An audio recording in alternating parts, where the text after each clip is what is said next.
Ya comienza una nueva edición de La Ciencia, la Ficción. Yo soy Héctor McCoy y los saludo como siempre, esperando que se encuentren muy bien. Y hoy estamos otra vez complaciendo a nuestra querida audiencia porque tenemos un tema que ya nos habían pedido.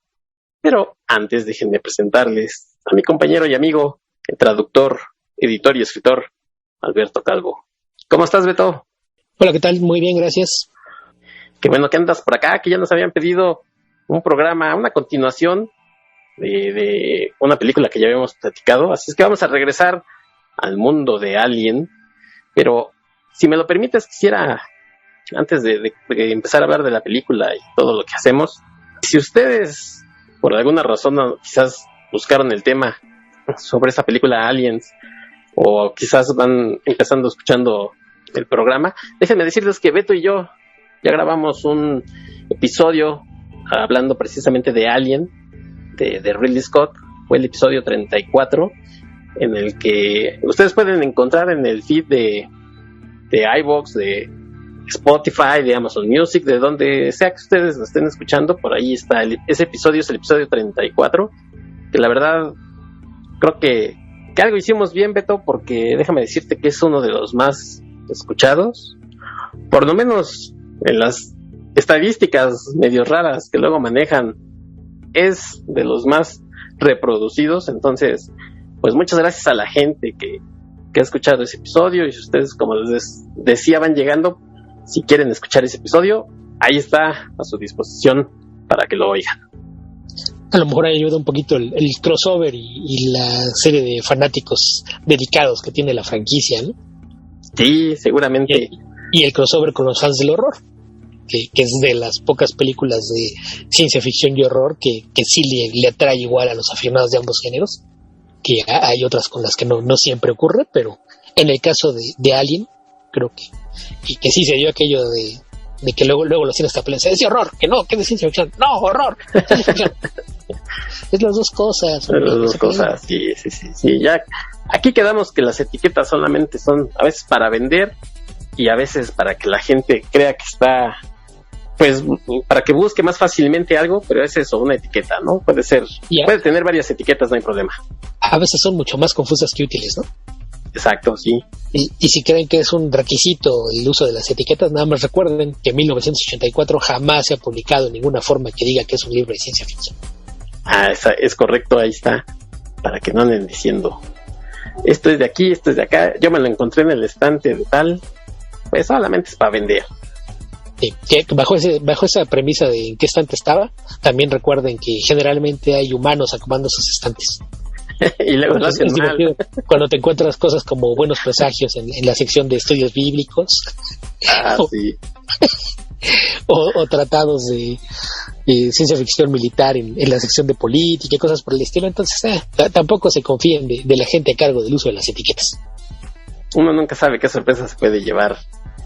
Si les dijera la clase de cosas que he visto en anaqueles de libros infantiles, que nomás pienso, no, yo soy muy libre en ese aspecto, pero yo no le diré eso a leer a un niño.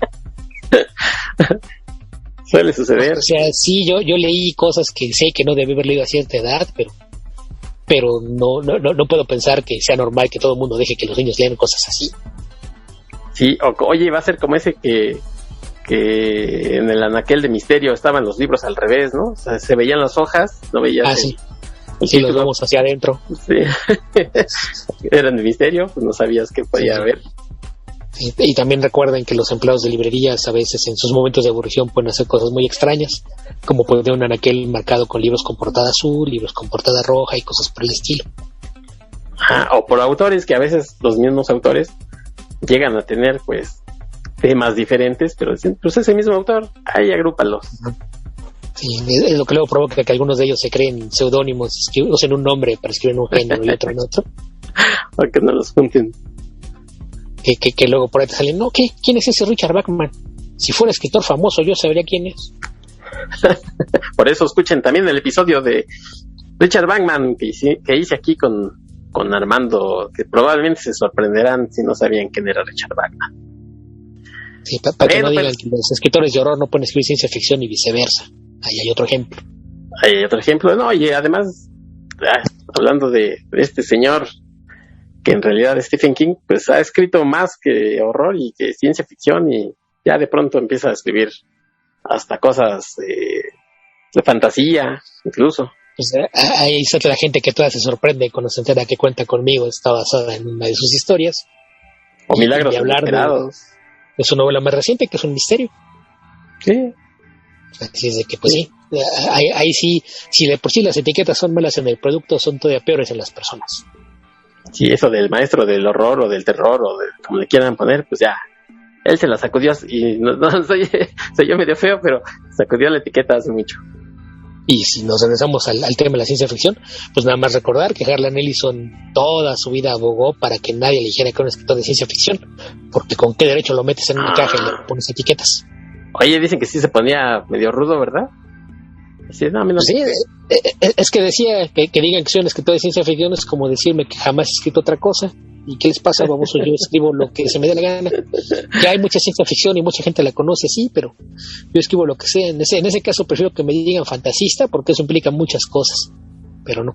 Sí hay una anécdota de que en una entrega de premios lo hicieron decirlo contra su voluntad y dicen que fue una escena muy divertida. Bueno, también cada año le daban un Hugo, creo, por uno de sus novelas, relato, lo que fuera. Pues, no, y ya no le decía daban premios, un Nébula. cuando no le daban premios lo invitaban a presentarlos o era invitado en el evento. Entonces, con aquello de que no le gustaban los reflectores, pues era cosa de tenerlo siempre presente. Entonces, eventualmente iba a pasar que alguien le pusiera una trampa y pasó.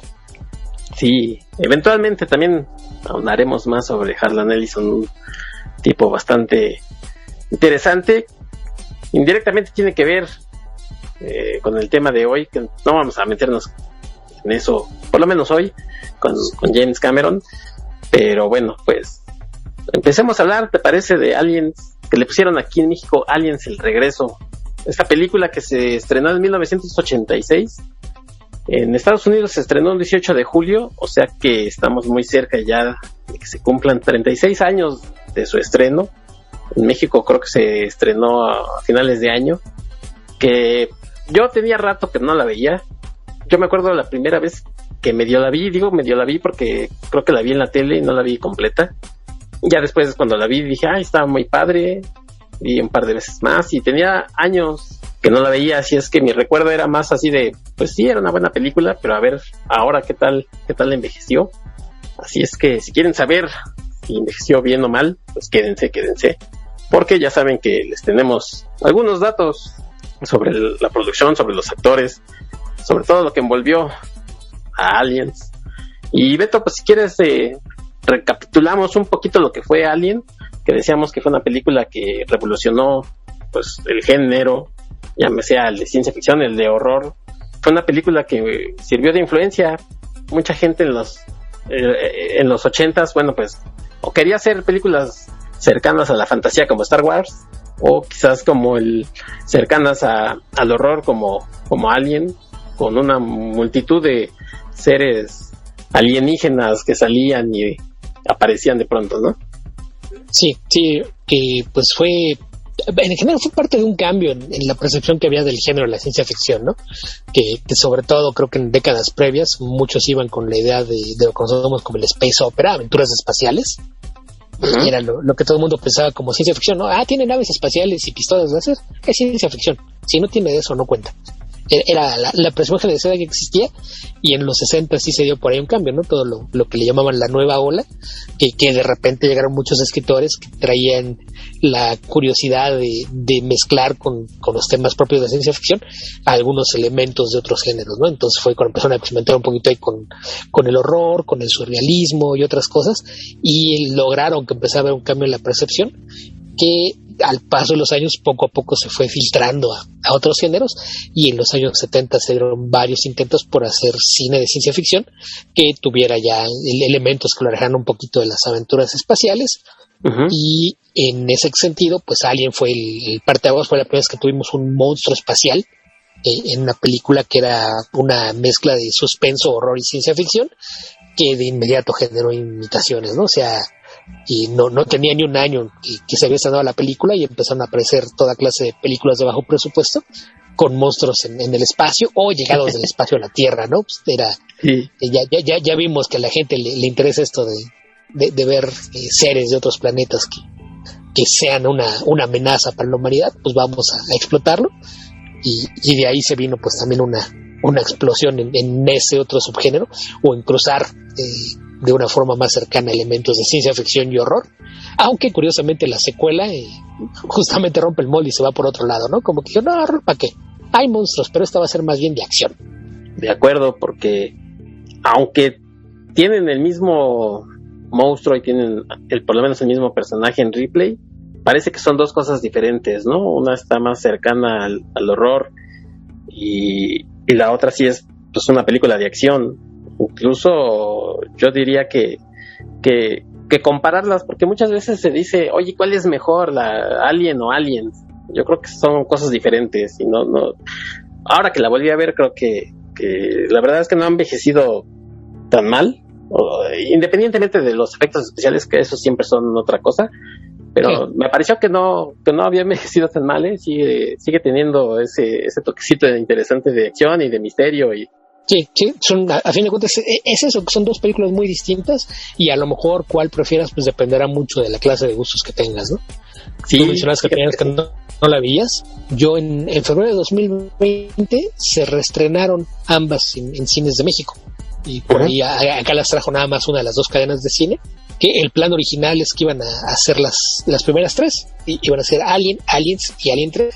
Y al final, por alguna razón, no sé si no había habido respuesta con la venta de boletos o qué pasó, cancelaron la tercera, pero sí por ahí a mediados de mes, me imagino que fue por ahí del 20 y tantos de febrero, estrenaron primero una y después la otra, entonces yo tuve oportunidad de verlas ambas. Ninguna de las dos las había visto yo en el cine, en ambos casos me ha tocado verlas, no sé si en televisión abierta o en videocasetera, entonces la verdad es que no recuerdo si las vi dobladas y con comerciales o ya subtituladas, pero ya todas las dos posteriores pues fue que ya tenía los DVD, los Blu-rays, etcétera, pero nunca había visto ninguna de las dos en pantalla grande y hace un par de años tuve la oportunidad de hacerlo con ambas y en ese sentido he de decir que disfruté mucho más la primera, pero pues a lo mejor soy yo porque sí soy, aunque me gusta mucho el cine de acción, creo que sí soy un poquito más fanático del horror, entonces sí le tengo bastante más aprecio a la primera y después de verlas ambas con días de diferencia, sí me sigue pareciendo que es una mejor película la de Ridley Scott que la de James Cameron, sin que eso haga que la versión de Cameron sea mala. En todo caso, volviendo a este tema de que hubo un cambio en la percepción que ve la ciencia ficción, ahí sí de lo que podríamos acusar a Cameron fue de haber dado un paso para atrás, ¿no? Se regresó un poquito a las aventuras espaciales y demás, a grado tal que pues parece que estaba haciendo Aliens pasado por el filtro de Tropas del Espacio. Sí, que fue un poco su idea, ¿no? Pasarla por ahí porque incluso utilizó el libro para darle como esa atmósfera, ya sea tanto a su película como a los actores, así de, miren, lean esta parte porque es lo que quiero para mi película. Pero ya lo comentaste bien, o sea, dependiendo a lo mejor el gusto de la gente, es a la película que le va a gustar más porque finalmente incluso la película de Cameron marcó también pauta para las películas que vinieron después, ¿no? Digo, no podemos negarlo. Entre comillas, ¿no? Ya será algún día tema de conversación ver qué fue lo que hizo mal Fox con la franquicia de Alien y por qué se fue al carajo. Porque Alien 3, ya ves que el director puede ser una persona muy, muy capaz. De plano, no se refiere a la película ni por nombre. Cada vez que alguien le dice, oye, no, y cuando hiciste esto, no, esa es la película de Fox. A mí no me metan. Eso es una mala señal. Y cuando el guionista de la cuarta película dice, no, pues es que después de haber trabajado en Hollywood y en la televisión, te das cuenta de la diferencia en cómo tratan a los escritores de uno y el otro lado, pues sí, te das cuenta de que mucho del problema que se vino después fue justamente el enorme control y de repente necesidades de los estudios cuando empiezan a interferir con la labor de la gente creativa, ¿no? Pero al menos en estos dos casos creo que ambas películas reflejan mucho de la visión de sus directores, que es algo que no podemos decir de nada más en la franquicia. Bueno, salvo tal vez el primer crossover con Predator, que es justamente lo que esperarías de de Wes Anderson, que pues, es una película llena de inconsistencias, pero que está hecha para matar hora y media en el cine y tratar de no recordar nada una vez que terminaras. Si puedes apagar el cerebro, ponerlo en reposo al verle, mucho mejor, ¿no? ¿Para qué arriesgas a que las neuronas vayan reventando y tengan una muerte lenta y agónica a lo largo de una película? No es necesario someterlas a esa clase de sacrificio.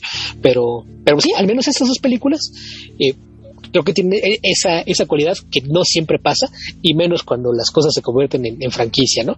Que cada una de las dos, en cuestión temática, visual, etcétera, son un producto muy marcado de cada uno de sus directores, y eso es algo que no deja de admirarte, sobre todo en estos tiempos que el control de las franquicias a veces sí es tan excesivo que hasta parecen productos intercambiables. Oye, esto que mencionas sí es muy significativo, porque curiosamente las dos primeras todo se llevó hasta donde se pudo conforme a los directores lo quisieron, y curiosamente son las mejores. Ya cuando una vez que el estudio dice vamos a seguirle, pero ahora sí como yo quiera, pues la 3 y la 4 y lo que ha salido es, la verdad es que sí ha sido pues de penoso, por lo menos, ¿no? O sea, cuando dejan trabajar y así a regañadientes, se hicieron bien las cosas, y después ahí se nota cuando alguien no sabe lo que se tiene que hacer, pues los resultados. Sí, a fin de cuentas ya asignaste un presupuesto, pues ok, mientras no salgan del presupuesto déjalos trabajar, ¿no? Ya si empiezan a meterse en problemas que se van a extender, o se están pasando de fechas, o van a provocar otros problemas, pues entonces sí tendrás que entrar a tratar de ejercer algo de control de daños, pero antes de eso como que no se entiende, y sí sabemos que es algo que fue muy problemático con todo lo que vino después de estas dos películas, y muy probablemente eso repercutió en que de repente pues se convirtiera en algo con mucho mayor impacto en otros medios, ¿no? Porque incluso yo creo que mucha gente decía, no, pues ¿para qué me voy a meter en problemas con el estudio? Mejor voy a ver si consigo que me dejen escribir una novela, o a lo mejor convenzo a la editorial que tenga la licencia de hacer un cómic, y ya, me saco la historia del sistema y probablemente va a estar mejor. Que en ese sentido creo que hay muchísimos cómics y novelas que son bastante mejores que todo lo que salió después de Aliens. Hasta videojuegos por ahí. Oye, sí. Beto, hablando de directores, bueno, pues a Ridley Scott también empezaba, ya lo comentamos en ese episodio, empezaba su carrera. Y James Cameron también no tenía realmente grandes cosas, tenía Terminator, pero no era, obviamente no estamos hablando de este director que hoy conocemos, sino apenas empezaba a trabajar. Y él había trabajado, venía de hacer cosas con Roger Corman, y también con trabajar con John Carpenter, había sido el que había hecho los decorados para Escape de Nueva York. Entonces sabía todos estos efectos visuales, efectos especiales, pero pues apenas tenía por ahí. Creo que Piraña 2 es la que hizo a principios de los 80s.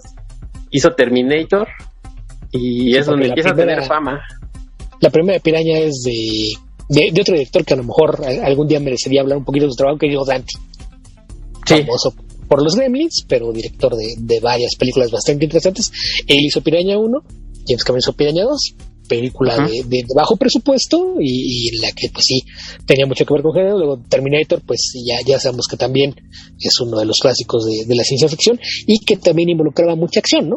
Que insisto, para este entonces era el único aliciente que teníamos del trabajo de James Cameron, pero si las ves en el contexto y ves Terminator y Aliens, te das cuenta de que sí tienen como el mismo saborcito, ¿no? Esa misma sensibilidad temática. Es la misma clase de tono de la historia, es una mezcla de acción y ciencia ficción.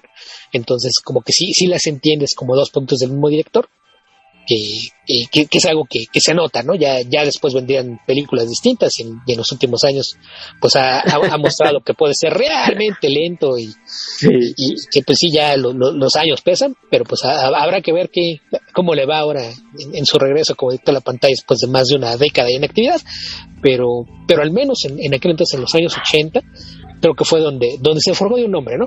O sea, para cuando hizo esto, realmente su carta de presentación era Terminator, no había nada más, pero una carta bastante fuerte, y a partir de lo que hizo, no sé, en los que habrán sido 15, 20 años posteriores a Terminator fue cuando se hizo del nombre que lo convirtió en esa figura de peso en Hollywood, y en buena medida fue que en lugar de que Terminator fuera un One Hit Wonder, pues con Aliens demostró que aun si no tenía gran variedad temática, era capaz de hacer cosas interesantes dentro de esos temas.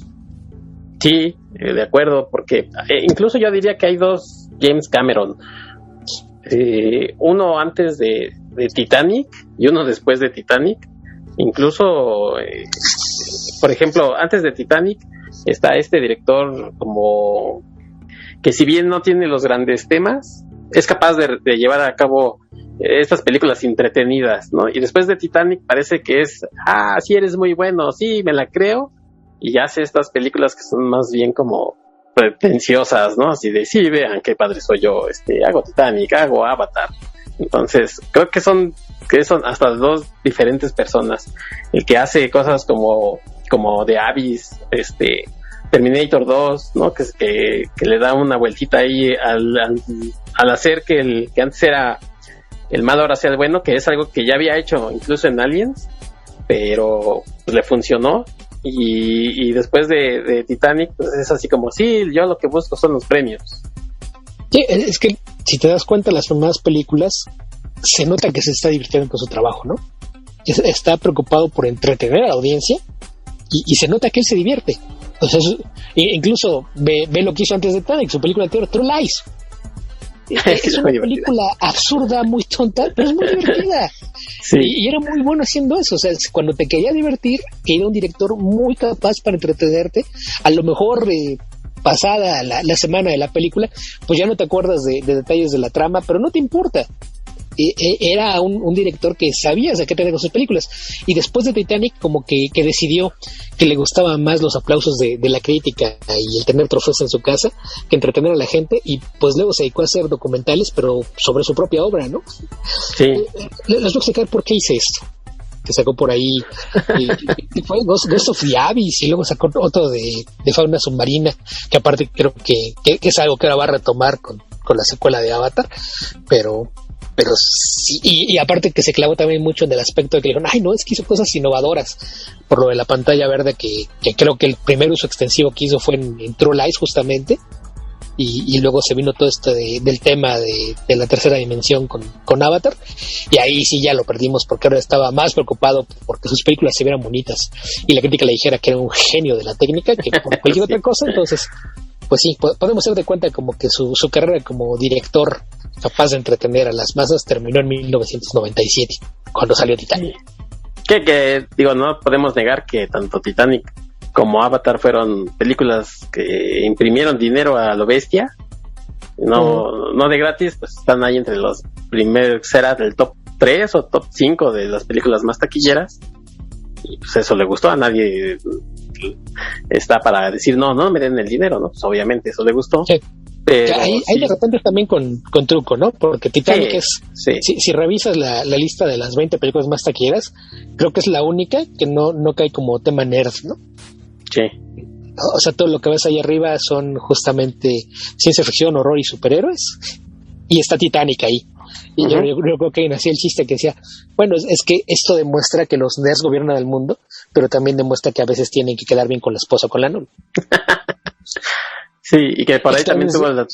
Sí, y aparte se ha reestrenado varias veces. Es lo que va a decir, sí. Como se suma la taquilla, pues esa es la otra. Pero en el momento que Marvel decida, pues para celebrar el 20 aniversario, ahí les va el reestreno de toda la línea, pues ahí sí la van a sacar de la lista de fea manera, ¿no? Y en el caso de Avatar, la otra cosa que hay que poner así como asterisco en la recaudación, habría que recordar que fue el inicio de toda esta nueva generación del cine 3D, donde ya no necesitabas tus lentecitos con un cristal, bueno, con los pecitos de celofán, uno de un color y el otro del otro, sino que eran lentes que no te cambiaban los colores, ligeramente sombreados, pero prácticamente transparentes, y fue una revolución en cómo se montaba el 3D para cine.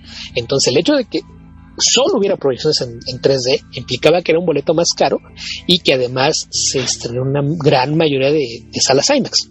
Entonces, si en lugar de pensar en los dólares en bruto, pensabas en la gente que entró a verla, pues es una película que le fue bien en taquilla, pero no estaría tan arriba en las listas. Entonces, esos son los pequeños apuntes que hay que hacer sobre esas películas, que aún así, respecto a su presupuesto y expectativas de los estudios y demás, fueron 2 éxitos. Entonces, ahí sí, en ese sentido, nosotros podemos quejar de que sus películas dejaron de ser divertidas, pero los productores y los estudios no se pueden quejar de que siga siendo un nombre capaz de generar fuerte respuesta en la taquilla. Sí, totalmente. Y por ejemplo, ahora que viene Avatar 2, yo confieso fui a ver Avatar, me llamó mucho la atención, pero creo que ya me dio todo lo que me podía ofrecer y la verdad no estoy interesado en Avatar 2, sinceramente. Mira, yo cuando estrenaron el teaser, yo lo vi y ni siquiera me generó un me.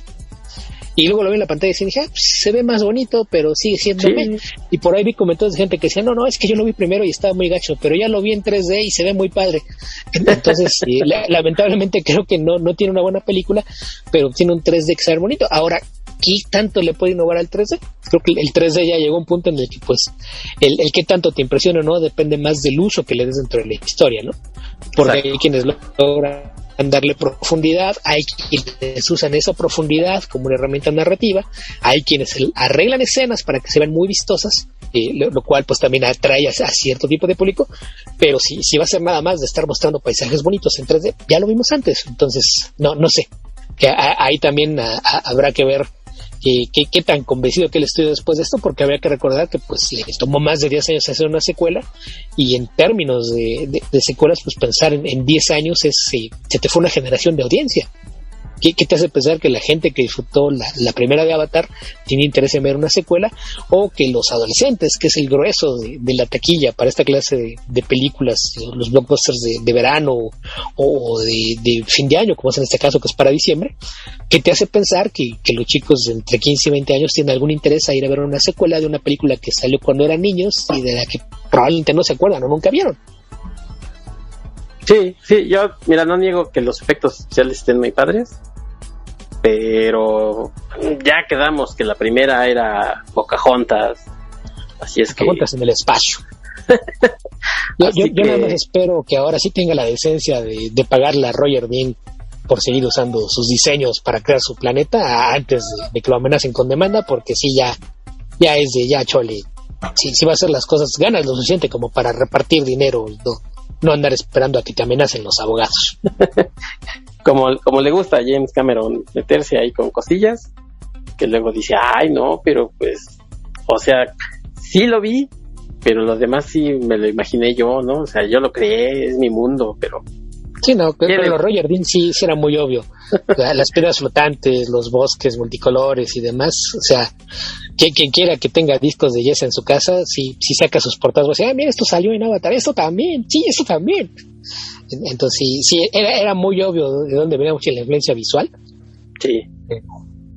Pero pues eso de seguir negando que usaste el trabajo de alguien para conseguir tus cosas, sí está gacho, y es algo que tristemente también ha marcado en muchos aspectos la carrera de Cameron. Sí, por lo menos en un par más de ocasiones alguien le dijo, oye, esa era idea mía. A lo mejor sí, las ideas a veces se parecen, pero pues no niegues de dónde la retomaste, no es lo único que te pedimos, ¿no? Siquiera que digas, pues, inspirado en... Como dice alguien, no puedes registrar una idea, tiene que ser una historia, pero de repente cuando tu historia toma tantas ideas de otra historia, pues es lo que de repente sí provoca casos así, que ahí en ese sentido, pues en realidad nunca se ha ido a la corte, ¿no? Pero el solo hecho de que termine arreglándolo todo por fuera, generalmente obedece a que alguno de sus abogados o el estudio con el que está trabajando le dicen, arréglate, porque si nos vamos a la corte, vas a perder. Con Dean creo que sí llegaron los abogados y todo, pero sí después le dijeron, bueno, a ver, ahí te van la lana. Antes de que resolvieran la corte, o sea, se fueron a la corte, empezaron las primeros alegatos, y antes de que el juicio siguiera avanzando, llegaron a un acuerdo, que usualmente es lo que pasa. En el caso de lo que pasó con Harlan Ellison, que fue justamente con Terminator, ahí sí fue desde antes. Los abogados del estudio revisaron la demanda de Ellison, regresaron con él y dijeron, ¿no sabes qué? Ya vimos lo que él tiene, te va a quitar hasta los calzones. Arréglate con él. Y también pasó con Carlos Trillo, ¿no? Y Para lo de Dark Angel también hubo un problema ahí de, oye, nosotros hicimos un cómic parecido y ahora resulta. Pero nada más que ellos, pues obviamente estamos hablando de gente que de a lo mejor no tenía las posibilidades de demandar, porque estamos hablando de que se necesitan millones de dólares, y creo que ahí sí fue más complicado. Sí, que hay muchos casos que pues a lo único que pueden recurrir es a tratar de crear un escándalo.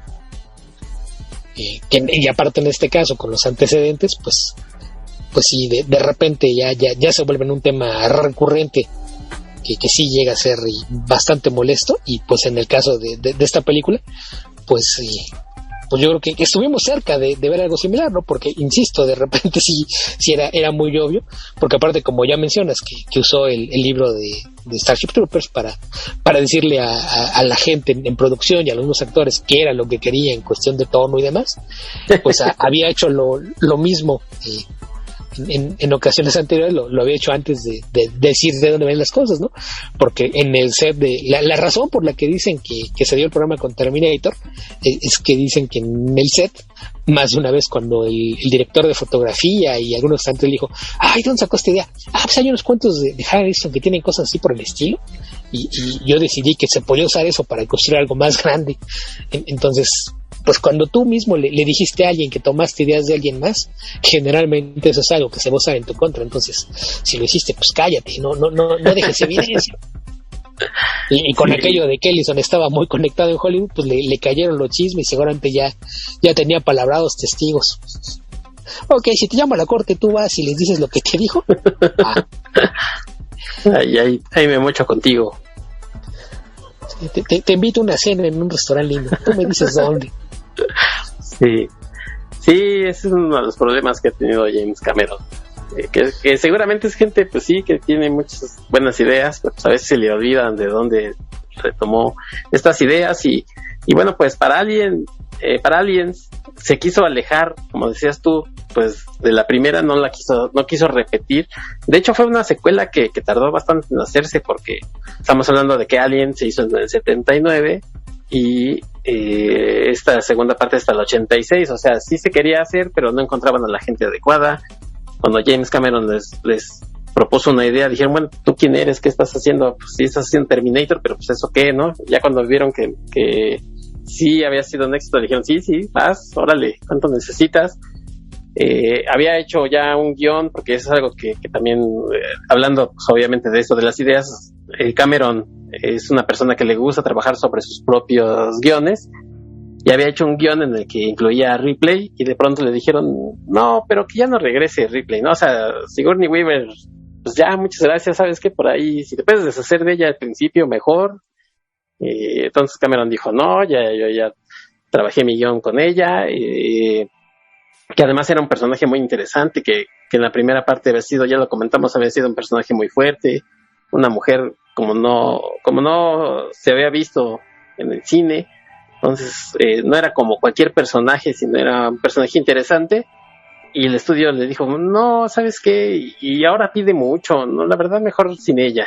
Entonces Cameron dijo, no, con ella o no lo hacemos, y finalmente pues Sigourney Weaver también, ella como que dijo, no, yo ya hice esa película, no quiero regresar a hacer una segunda parte.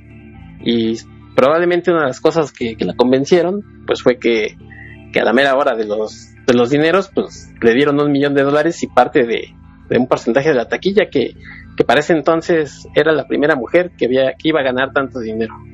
Sí, que fue un parteaguas, ¿no? Aparte de que marcó un precedente, ¿no? Se puede decir que era la primera mujer que se convirtió en una heroína de acción, uh-huh, de una forma exitosa. El segundo caso pues se dio justamente en la película anterior de Cameron, con Linda Hamilton en el papel de Sarah Connor. Ajá. Entonces ya había ese precedente, y ya para ese entonces el estudio estaba convencido de que si tenías la historia correcta, sí podía ser que una historia en la que tuvieras una mujer como protagonista principal pudiera tener éxito. Entonces ahí la razón por la que lo retrasaron tanto pues fue una mezcla de situaciones, ¿no? Porque originalmente el estudio Fox trató de convencer al propio Ridley Scott de hacer una secuela, que regresara. Y Ridley Scott dijo, no, pues es que yo ya hice la película que quería hacer, ya conté la historia que quería contar, en lo que a mí concierne ya no tengo nada más que decir con ese material, entonces no, paso. Si consiguen quien lo haga, qué bueno, pero a mí no me interesa. Y lo mismo pasó incluso con los guionistas, ¿no? Los creadores de la franquicia. Y ellos también dijeron, no, pues es que se puede hacer algo más, pero sería repetirnos y no queremos caer en esto, preferimos hacer cosas distintas. Entonces, entre que no hallaban el material, no había una historia, no había el director, y que Sigourney Weaver dijo que no tenía interés en repetir lo mismo, pues sí pasaron varios años, ya como mencionas, en algún momento empezó a circular esta propuesta de James Cameron entre productores, hasta que llegó a la gente adecuada y dijeron, a ver, esto está interesante, vamos a platicar, y ya con el guión en mano fueron a ver otra vez a Sigourney Weaver. Le digo, no, primero tenemos esto en la que no vas a repetir exactamente lo que hiciste, la película tiene un tono distinto, y además te vamos a pagar esto. Y dijo, bueno, ya que me dejan verlo con esa perspectiva, todo se ve más verde y estoy de acuerdo, regreso. Un presidente me dijo que sí lo hiciera. Sí. Siento como que los padres de la patria están de acuerdo con que yo haga esto. Sí, exacto, y bueno, pues, pero además, fíjate que le fue bien, ¿no? Porque a la postre, como dicen, obtuvo una nominación como mejor actriz, entonces, pues, hasta eso, ¿no? No le fue mal, es lo que decíamos, o sea, la película fue lo suficientemente buena para que vieran su trabajo y no dijeran, pues la hice nada más por el dinero y la hice en automático, sino que igual se ve que se comprometió y hizo bien otra vez su personaje. Sí, y terminó de sembrar a Ripley como uno de los grandes ejemplos de heroína femenina de acción. O sea, si no bastaba con lo que vimos en la segunda mitad de Alien, pues acá terminó de construir el personaje, y ya el tener dos roles protagónicos también ayudó a que su carrera despegara de una forma más obvia y tuviera un poquito más de libertad para escoger la clase de cosas que podía hacer. Entonces, pues fue un ganar para todos los involucrados. Uh-huh. Y pues ya, así fue como llegamos a esta película. Sí, que bien comentas, pues prácticamente los únicos que regresaron por ahí fueron los productores, Walter Hill y todos esos compadres.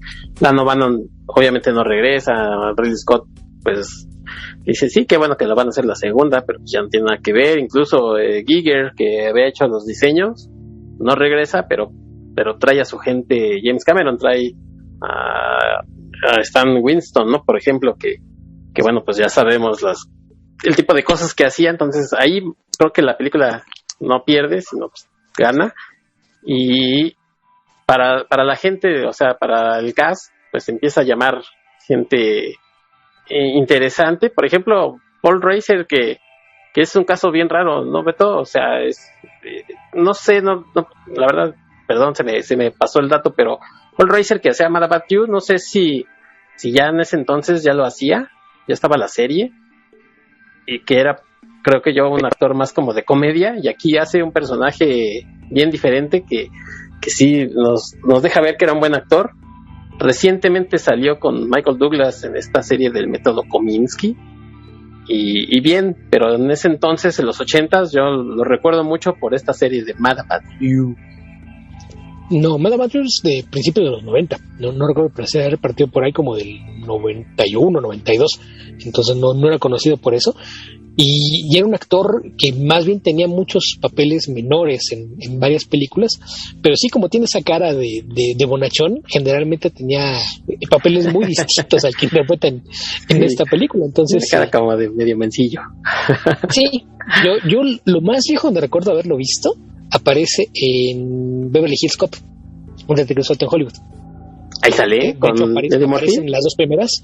Sí, es uno de los detectives, el detective Friedman, me parece que se llama. Es uno de los que no tiene mucha participación, pero es de los que siempre están molestando al personaje que interpreta a Josh Reynolds. Ajá. El tipo el que sí tiene cara de tonto, el flaco alto de pelo chino. ese siempre hacía películas. Uno de los que lo molesta en la estación es él, es Paul Reiser. Eso es lo más viejo donde recuerdo haber visto. Y después de eso ya fue esta de Aliens. Ya después pues empezó a tener por ahí cosas en otras partes, pero hasta donde tenía algunas cosas en televisión antes, pero así de personajes incidentales o salía en un episodio de alguna serie, cosas por el estilo, y su trabajo en cine pues se limitaba a eso, pequeñas apariciones ahí en Beverly Hills Cop, tenía por ahí algún otro par de películas, pero en general no era alguien muy conocido, y pues sí, ya su salto a la fama se dio a inicios de los 90, justamente con Mad About You, que fue una serie que duró por ahí como de 8 o 9 años, ¿no? Sí, fue de estas series que les gusta mucho a los gringos. Yo recuerdo haber visto algunos episodios salteados y en ese entonces ese tipo de comedia no me llamaba mucho la atención. Entonces no era fan. Yo no era fan de la serie. Yo sí. Sí. Además de que Helen Hunt estaba guapísima en aquel entonces. Claro, sí. Sí, eso sí. Me parecía así como interesante este tipo de comedia que hacían, pero no me sentía como identificado en nada, entonces nunca fui fan de la serie. Y aquí el trabajo que hace Paul Reiser, la verdad es que, o sea, empieza como un tipo así muy, pues, oye, yo te quiero ayudar, Ripley, ayúdanos tú también, y pues en el fondo, como siempre, hay el malo que tiene estos intereses, y me gustó su papel, ¿no? Bueno, siempre cuando yo me acordaba de él así de, pues sí, o sea, tiene buena cara de buena onda, porque ahí nos salió malo. Y pues ahí también, como dices, ¿no? El momento en el que la viste, pues ya a lo mejor tú tenías una visión distinta del actor, que no era una que entonces, pero sí, como dices, es que incluso al empezar de la película, pues te lo pintan así como el tipo amable, ¿no? Que está tratando de que Ripley pueda reintegrarse a la sociedad después de la traumática experiencia que vivió. Y ya conforme avanzando, pues te das cuenta de que no, pues lo único en lo que le está pensando es en los intereses de la compañía, y porque si a la compañía le va bien, seguramente él también. Entonces, exacto. Es el típico títere de la corporación que está tratando de explotar a la gente a su alrededor. Por cierto, y como comentario, esta película tiene 2 ediciones, o no sé si 3, pero por lo menos 2, que es la que se estrenó, la theatrical version del 86, que es la que yo volví a ver. La verdad no vi la edición especial del 91, 92, que tiene escenas adicionales, que además si ustedes tienen pues la edición de Blu-ray, ahí pueden ver sin necesidad de poner de por sí la película dura un poquito más de 2 horas, la extendida pues se alarga, no sé, quizás unos 10 minutos más. Entonces yo la edición que vi fue la que se estrenó, en la que creo que lo más interesante, la escena más interesante que se borró, es en donde conocemos que Ripley tenía una hija, que esta hija, a Ripley, como sabemos que estuvo invernando en la nave, pues le dicen, estuviste 57 años pues fuera del mundo, y tu hija ya falleció. Entonces eso me parece que es la escena como más importante. Por ahí hay otro par con los colonos y esto, pero a mí me parece que esta de la hija es la más interesante, que aparte tiene uno de los datos más curiosos de la película, porque en aquella escena lo único que ella ve es una foto de su hija ya como una mujer grande, mayor de edad. Ajá. Y la mujer en la foto, el detalle curioso, es la madre de Sigourney Weaver. Sí, exacto, es su mamá la que representa a su hija, ¿no? Ya sí, mayor. Sí, eso le agrega, ¿no? Al personaje de Ripley, a mi parecer. Al mismo personaje que se llama Amanda Ripley, después aparecería, no sé si en uno de los cómics, pero por lo menos en un videojuego sí, porque hay un cómic que se llama igual Insulation, entonces no sé si ella aparezca ahí también en ese cómic. No recuerdo qué cómic es ese, pero al menos aparece también en una novela. Ok. O sea, sí es un personaje que... Sí, y hay menciones en algunas otras historias. Que también esto de la expansión de ideas de repente es curiosa, porque por ejemplo hace algunos meses vi un anuncio que hacia fines de este año, creo que por ahí de octubre, va a aparecer una novela, justamente un spin-off de Aliens, que lleva por título Vázquez. Así sí. de que resulta curioso, ¿no? Porque es un personaje que pues sí es quizás de los más atractivos en el grupo de los Marines, pero difícilmente es alguien que te imaginarías que daría para hacer algún spin-off de la historia, ¿no? Sí, ¿no? Y sin embargo, así será, pero no sé, yo vi la descripción de la novela y me causó curiosidad porque al parecer la novela tiene años después de la película y en ella sigue a sus hijos gemelos, aunque hay algunos flashbacks que muestran detalles de la juventud de Vázquez. Entonces me sonó extraña la descripción, pero ok, pero ahí sí le puse el beneficio de la duda porque, como mencioné hace un rato, mucho de lo que se ha hecho en novelas y cómics con esta franquicia, la verdad es que son buenas historias y sí, luego cuando ves lo que pasó con las secuelas, dices, híjole, o sea, sí hay gente que sí tiene historias que contar. ¿Por qué tenían que haber hecho esas películas?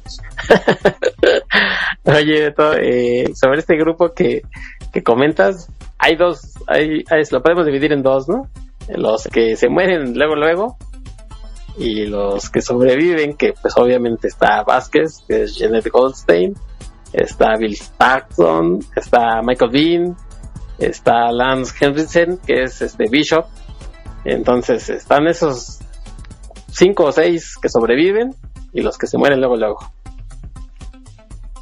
Sí, que es lo normal, ¿no? Ya sabes que si es película de monstruos de guerra, ya sabes que si esto fuera Star Trek, iría vestido de rojo. Ándale, sí. Ya lo ves venir, sabes, no va a sobrevivir. Ya cuando le hace alguna escena como para que te caiga bien o sientes algo de simpatía por él, dices, híjole, este es el primero que va a morder el polo. Y suele pasar. Sí, que comentábamos esto de que se repite más o menos Cameron. Aquí trabaja con gente con la que ya había trabajado, por ejemplo con Michael Biehn, que es Hicks, ya había hecho obviamente Terminator con él, y aquí sucede una cosa bien rara, que había escogido a un actor, a James Rayner, para hacer el personaje, que en ese entonces se dijo que había sido por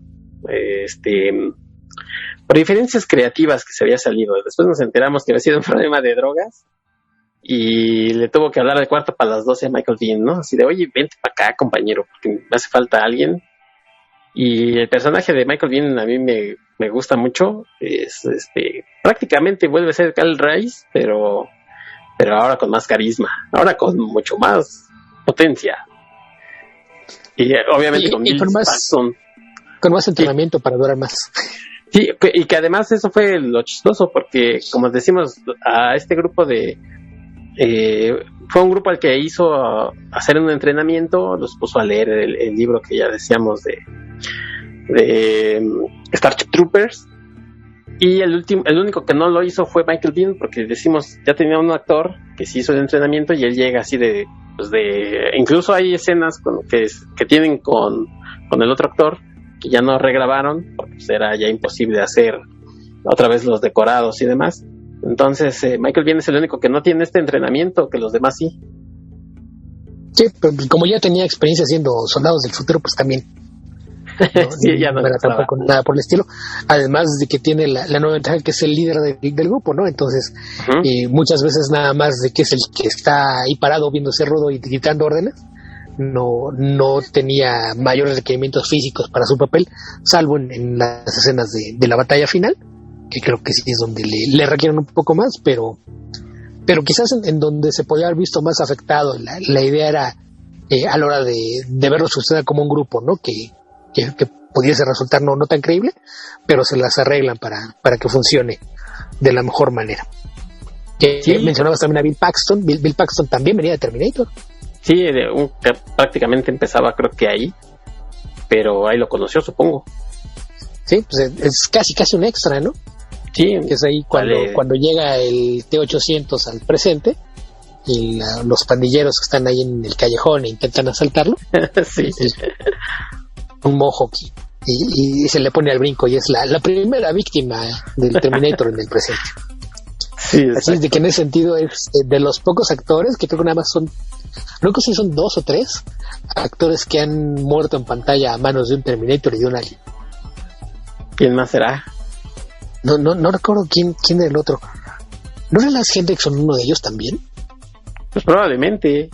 No, bueno, lo que pasa es que aquí no muere, pero creo que en la 3 sí, ¿no? Ajá. Sí. Sí, porque en la 3 descubres que Bishop estaba basado en un humano real, ¿no? Uh-huh. Entonces, sí me parece que Henriksen es el otro, que también puedes decir que a él también lo mataron un Alien y un Terminator. Sí, porque él aparece también en Terminator, precisamente. Ajá, un policía. Sí. Así eso es la gente que yo supongo que era ya de confianza. Bueno, no, si no de confianza, digo, me gustó, trabajó bien conmigo, venga, echa para acá. No, es que muchas veces hay quienes dicen, no, es que tiene sus actores fetiche. Pues a veces no es que sea tu actor fetiche, sino que pasaste semanas trabajando con él, entiendes más o menos cuál es el riesgo actoral, entiendes qué te puede dar en cierta clase de papeles, y a lo mejor de repente ves un guión y te das cuenta de que conoces a un actor que te podría dar eso mismo en este otro papel. Entonces, creo que ahí a veces también se abusa un poquito de decir eso, ¿no? Que hablan mucho de los actores fetiche, que en ocasiones pues es más un tema de comodidad y confianza, ¿no? Gente con la que has trabajado, que te pareció que hizo bien el trabajo y que crees que puede hacer algo similar con otra parte, pues lo llamas. Sí, de hecho, por ejemplo, de estos 3 actores que estamos comentando, que los 3 lo hacen muy bien en esta película, Bill Paxton creo que fue el que mejor le fue en su carrera, ¿no? Digo, desafortunadamente falleció, pero creo que fue el que le fue mejor. Michael Biehn, no sé, habrá hecho algunas cosas por ahí más, hizo Tombstone con Kurt Russell y Val Kilmer, y realmente le recuerdo poco. Y Lance Henriksen, también un actor que siempre salía, pues sí, sino hasta como villano, pero creo que de los 3, Paxton era el que hizo a lo mejor las cosas más conocidas, probablemente. Y es probable que sí, creo que Michael Biehn de repente por ahí escogía muy mal papeles, hizo muchas películas de bajo presupuesto, pero tiene algunas no tan malas. Hay una que se llama El arte de la guerra, The Art of War, que recuerdo que en español le pusieron un título horrible, pero era como una especie de protomisión imposible, con muy buenas secuencias de acción donde sale ahí como parte de un equipo de espías, una película protagonizada por Wesley Snipes.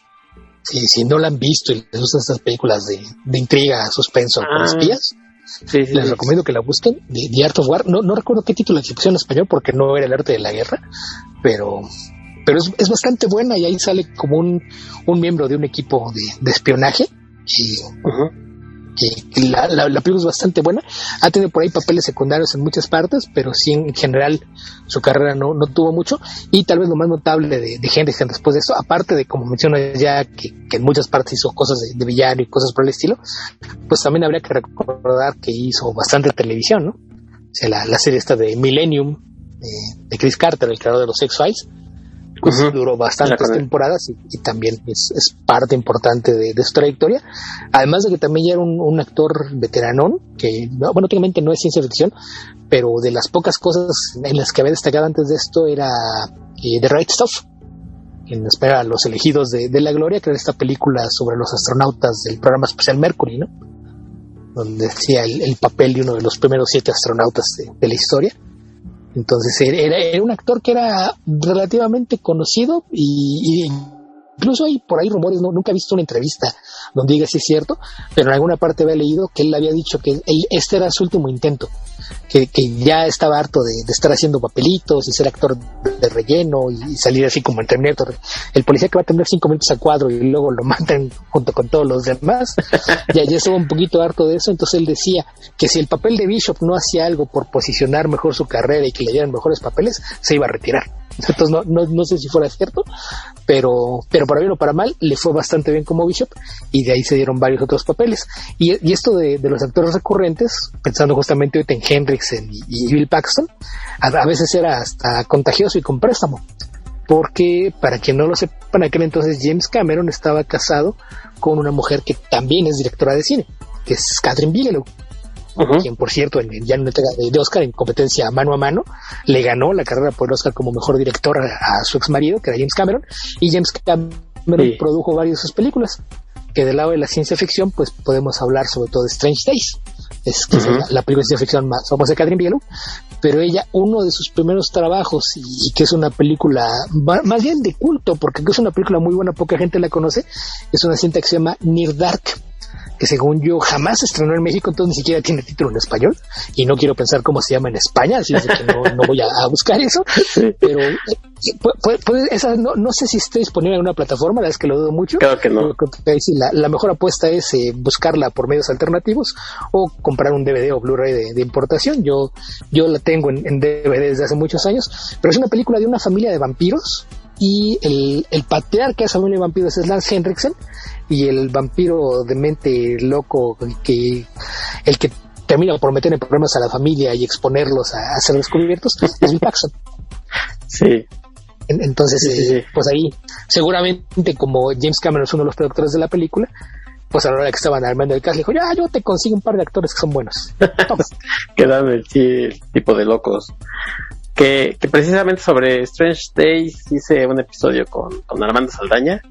También lo encuentran aquí en el reproductor de su preferencia. Yo me acuerdo que cuando hablamos brevemente sobre el trabajo de Kathryn Bigelow, y hablamos muy brevemente de pasada de esa película, le decía yo que se me decía que el personaje de Bill Paxton era como pariente de aquel Cassidy de Preacher, ¿no? Beto. Un poco, sí, ¿no? Porque aparte la idea es eso, que es son vampiros, pero son así como vampiros campiranos, los rednecks ignorantes que nada más chupan sangre en pequeños pueblos del medio oeste americano. Entonces, pues sí, en ese sentido, sí, un poquito, y es ese vampiro que piensa, pues soy inmortal, ¿qué me van a hacer? Sí. Y yo las puedo todas. Exacto.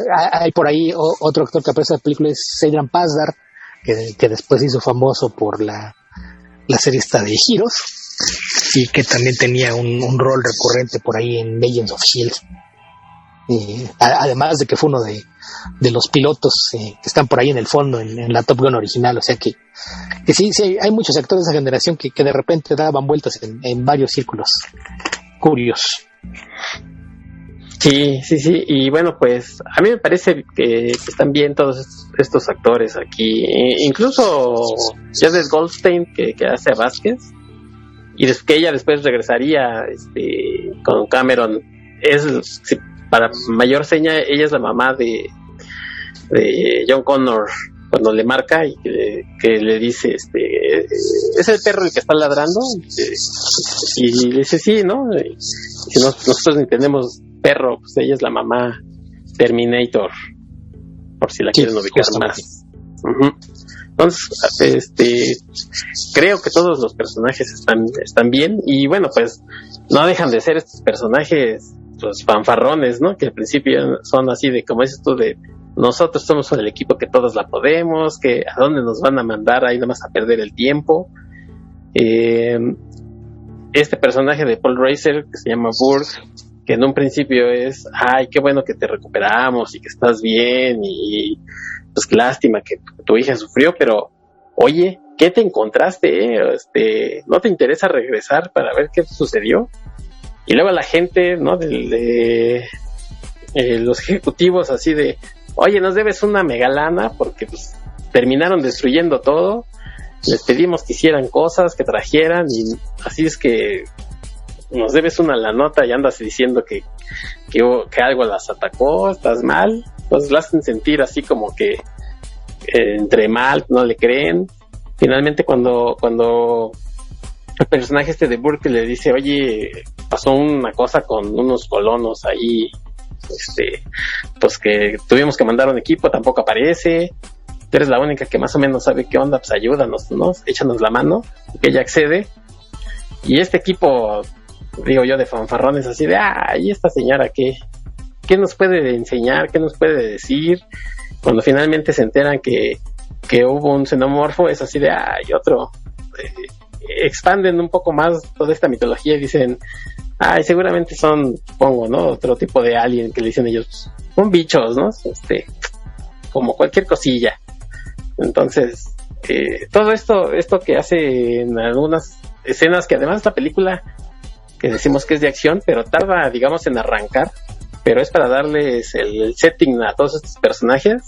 Creo que sí son, no sé, media hora por lo menos, o 40 minutos en los que estamos conociendo a estos personajes, que están bien utilizados para que los entendamos, y para que después, cuando ya aparezcan los aliens, pues sintamos por lo menos algo cada que hay una baja, ¿no? De estos soldados portachones. Sí, un poco eso, ¿no? El sentar a los personajes, y también que justamente por el cambio de tono pues tienes que explicar mucho y por qué va a ser cosas distintas, y exactamente si vimos lo que pasó cuando se le subió un bicho a la nave, ¿por qué demonios vas a ir a buscarlos a un lugar donde no sabes cuántos hay, ¿no? Entonces sí, es como tratar de explicarte un poquito por qué va a pasar todo lo que estás a punto de ver antes de nada más soltarte de lleno, pero ya una vez que llegan a esta colonia y se encuentran con que aparentemente ya fue arrasada por los aliens, pues sí, es cuando acelera bastante el ritmo de la película y se convierte en una película de acción 100%.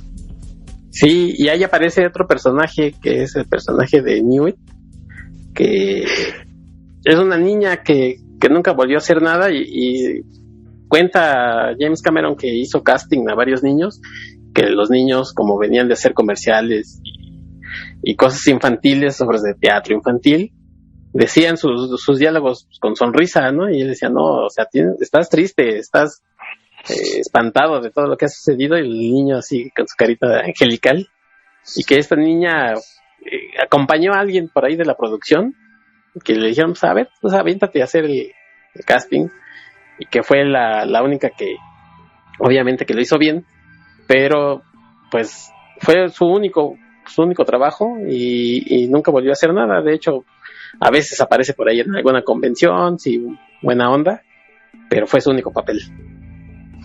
Sí, que es algo que suele pasar mucho con películas de género, ¿no?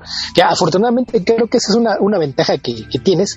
Si te toca haber tenido un papel de una vez y eso fue toda tu carrera en una película de ciencia ficción, al menos es probable que eso te dé para vivir el resto de tu vida si te dedicas nada más a hacer convenciones y vender fotos de autógrafos, a diferencia de que si haces lo mismo en cualquier película o serie de televisión de drama, ¿no? Ah, sí, yo era el niño al que matan en el episodio 36 y no me va a pasar nada, pero si la serie de ciencia ficción, soy el niño al que matan los alienígenas azules en este capítulo de Star Trek, ya con eso tienes, tú vas a poder vender fotos de autógrafos del resto de tu vida.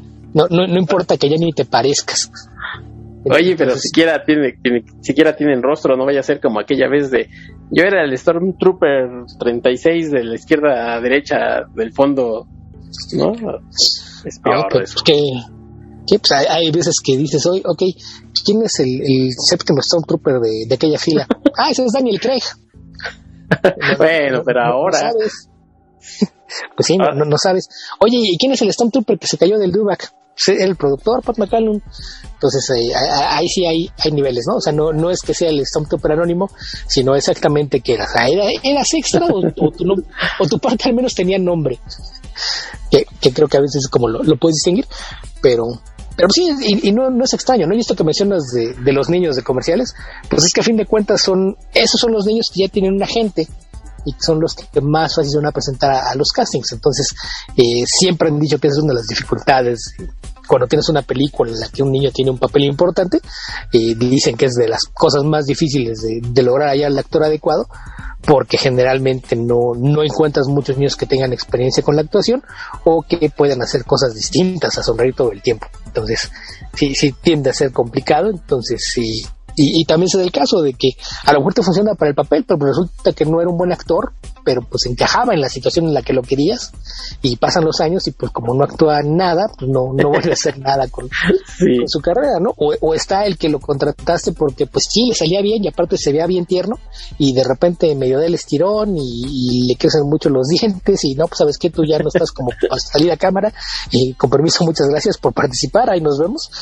Pero no es nada extraño, ¿no? Que actores infantiles y juveniles desaparezcan de la nada, y pues el caso de esta chica fue uno de ellos. Pero también es parte de por lo que es importante todo el prólogo que te pone, ¿no? Porque no tendría mucho sentido que vieras todo lo que esto afecta a Ripley si no tuvieras el antecedente de lo que pasó con su hija, una hija que aparte fue mencionada en la película original y que te dice, ¿no? Que es una de las cosas que ella resiente un poquito su trabajo, que su trabajo la hace ausentarse mucho tiempo de casa y no puede pasar suficiente tiempo con su hija. Sí, totalmente. para que tú le creas después ese como instinto maternal que tiene ella, pues hay que establecerlo, ¿no? E incluso esta escena que, repito, es eliminada, que para mí se me hace la más importante, le da mucho más, enriquece al personaje en la interacción con esta niña Newt. Y pues ya, como decíamos al principio, incluso yo creo, Beto, sobre que Alien y Alien son dos películas diferentes. Sí, la primera está quizás más enfocada en el xenomorfo, aunque se vea poco, porque ya habíamos platicado en ese episodio en el que aparecen realmente muy poco entre sombras y apenas si lo alcanzamos a ver, pero toda la acción de esa película pues recae en lo que está sucediendo con este xenomorfo. Aquí es más la acción de lo que están haciendo los personajes, ¿no? Sobre cómo se están preparando pues para ya sea primero para atacarlos, después para tratar de salir de ahí.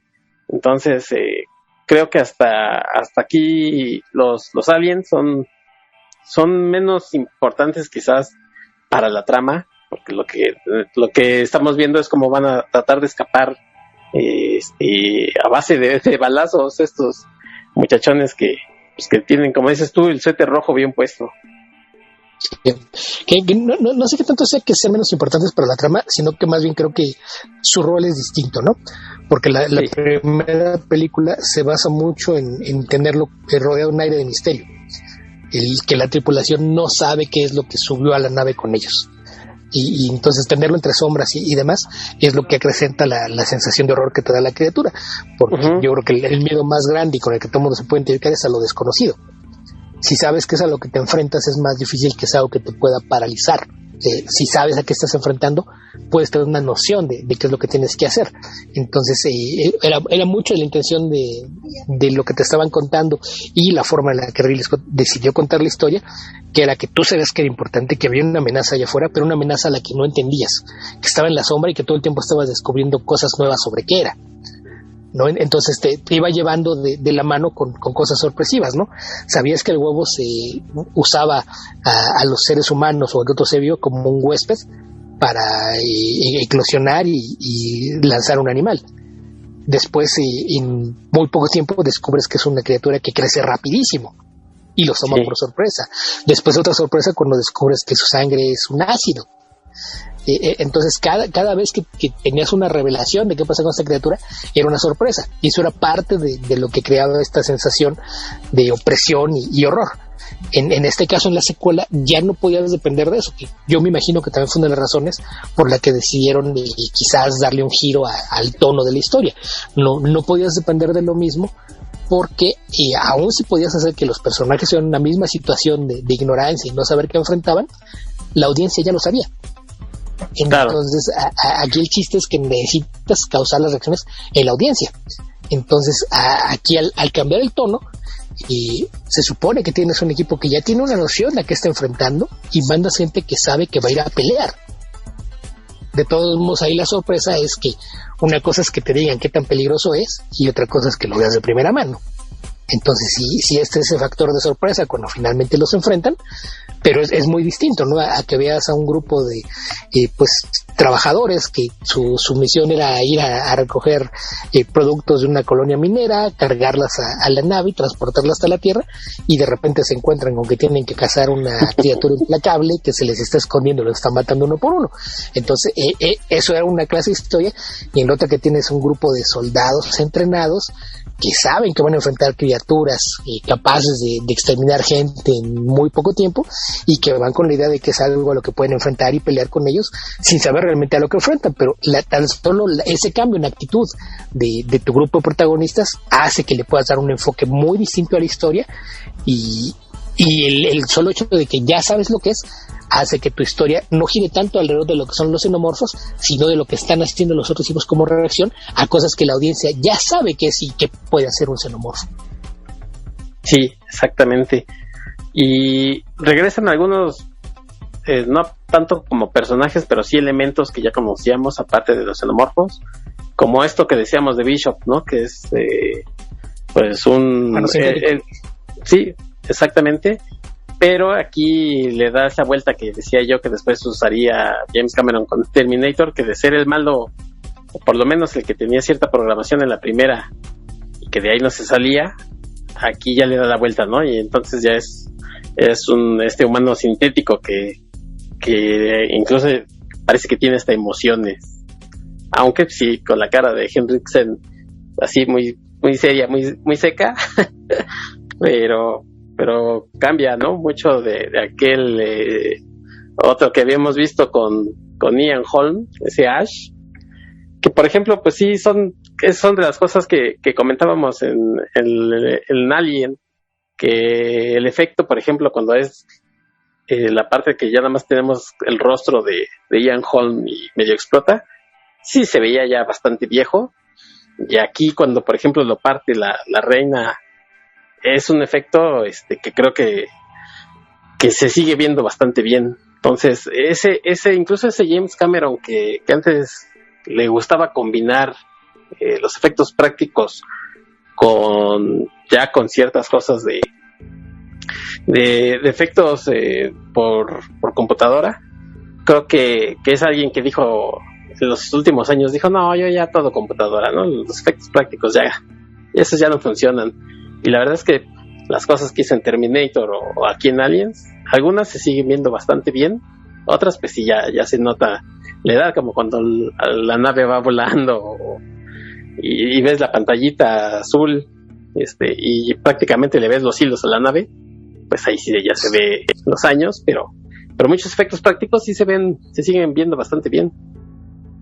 Sí, a fin de cuentas los efectos prácticos generalmente las limitaciones que tienen son tiempo y presupuesto. O sea, hay cosas que podrían ser que se vean mejor si te dieran más dinero y más tiempo para trabajar. Entonces hay mucha gente que dice, no, es que pues eso parece que lo hicieron con 3 pesos. Pues a veces no es algo tan lejano de la realidad, ¿no? O sea, cuando de repente ves detrás de cámaras de películas viejas y ves lo que estaban haciendo con los efectos especiales, pues sí, a veces estaban haciendo milagros sin dinero y a base de pura creatividad. Y yo creo que muchas de las mejores películas en aspectos visuales tienden a ser aquellas que combinan ambas cosas, ¿no? Cuando utilizas los prostéticos y lo complementas con retoques digitales o usas algunos fondos digitales o cosas por el estilo, generalmente te da mejores resultados. Pero sí, visualmente la película pues tiene pues también eso, ¿no? Que habría que hablar que los efectos especiales para el cine de ciencia ficción, ahí va nuestra mención para que no nos extrañe Carlos Rambert, porque es algo que siempre sale a la conversación. Y ya llevamos los efectos especiales en forma para el cine de ciencia ficción, como los conocemos en la era moderna, nacen con Star Wars. O sea, había cosas que se hacían antes, pero probablemente jamás había visto una lista de efectos que requieren hacer por una película tan larga y de cosas que jamás se habían hecho como pasó con Star Wars. Y a partir de ahí empezó a surgir gente que se dedicaba a hacer esta clase de cosas, y con cada nuevo proyecto pues era construir sobre lo que ya se había hecho ahí, ¿no? Después hay casas de efectos especiales que son fundadas por gente que estuvo en el equipo especial, en el equipo de efectos especiales de Star Wars, ¿no? O sea, hubo gente que trabajó bajo los órdenes de John Dykstra, por ejemplo, y después se fue a poner su propia compañía. Entonces había muchos derivados, gente que tenía nociones de cómo se había hecho cosas en otras películas y construía sobre eso. Y aquí volvemos a lo mismo, que también se dio este resurgimiento del cine de horror, y de repente había gente muy joven haciendo efectos, ¿no? Ya hablamos por aquí de Thing, por ejemplo, que decíamos, ¿no? Que el director de efectos visuales de aquella película tenía 20 o 21 años cuando lo hicieron, y pues también era alguien que venía con muchas más ideas de cómo podía hacer cosas distintas que realmente una experiencia haciéndolo. Entonces de repente se combinó que se abrió este mercado en los años 80 a que hubiera más películas tanto de horror como de ciencia ficción, con mucha gente creativa que traía ideas de cómo agregar cosas, y todo se iba recombinando con lo que venía desde atrás, ¿no? Entonces el salto de aquellos primeros esfuerzos de cosas como Star Wars o el Alien original a 1986 con Aliens, pues sí, ya había varios años de experiencia con muchos proyectos. O sea, ya en ese lapso, tan solo si quieres hablar de películas con efectos visualmente impresionantes, pues podemos hablar pues entre otras cosas de la ya mencionada de Thing, de la misma Terminator, de los Ghostbusters, de Gremlins, etcétera. Entonces ya había mucha gente en el medio que tenía más sillas notando esa evolución, ¿no? Pasaban los años y 2 o 3 años después ya veías algo distinto. incluso ya cuando ves la siguiente película de Cameron, que es, por eso otra vez de Abyss, pero cuando llega a hacer su Terminator 2, pues él ya de plano estaba dejando de lado, y su Terminator 2 es una de las películas que hace un uso más extensivo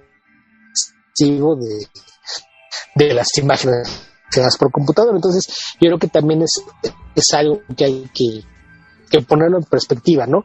Los tiempos y el entorno en el que se dan los efectos visuales de cada una de estas películas sí te marcan un poquito esa línea de evolución de cómo se van los avances en cuestión sobre todo de la mezcla de ambas tecnologías, ¿no?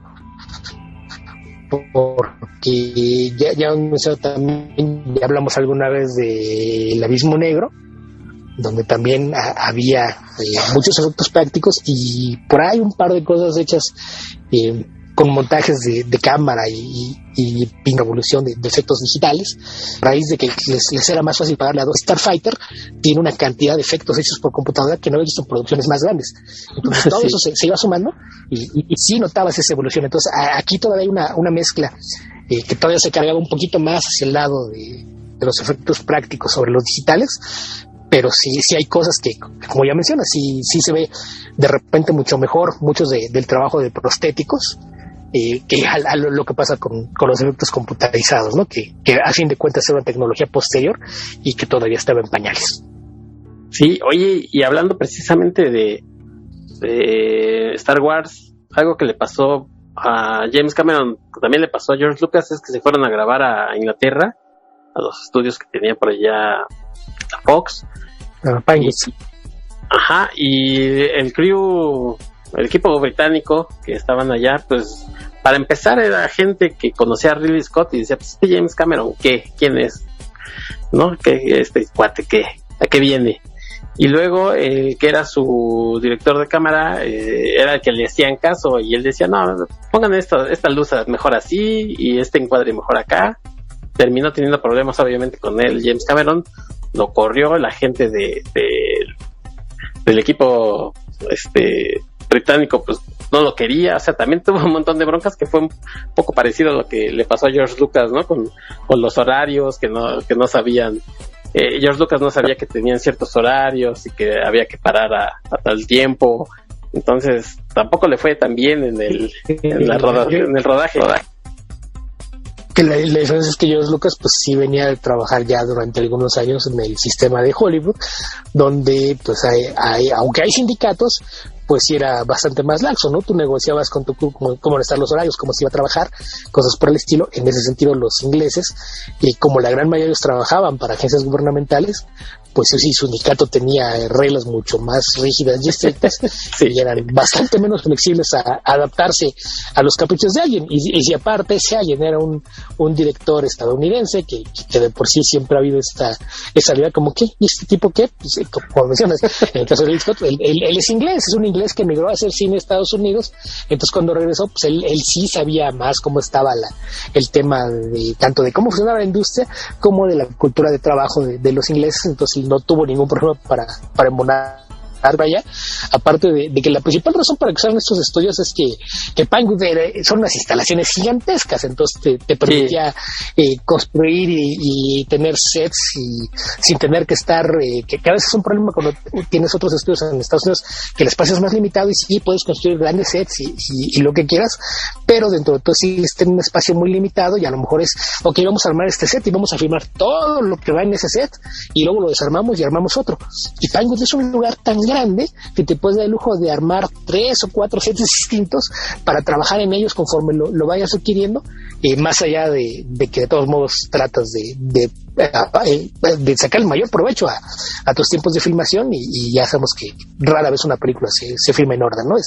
Es más extraño que eso suceda, pero sí, el tema de la producción pues es algo que de por sí siempre todo el mundo dice, ¿no? Que cuando vas a grabar a locaciones o te trasladas a otro país, siempre existe este tema del choque cultural, y pues también me imagino que a veces tiene mucho que ver hasta con el carácter de los involucrados, ¿no?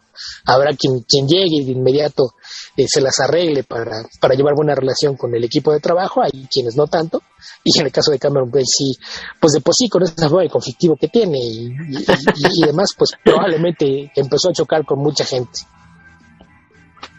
Sí, pues no le quedó de otra más que también, sí, de deshacerse de algunas personas y con otras, pues ni modo, tener que trabajar, pero sí fue un rodaje entre conflictivo por alguna parte y por otro, bueno, pues que decíamos de que ya conocían a los actores y creo que eso se ve reflejado, este trabajo que tienen con los actores se ve reflejado en que ellos están pues, obviamente preocupados en su actuación.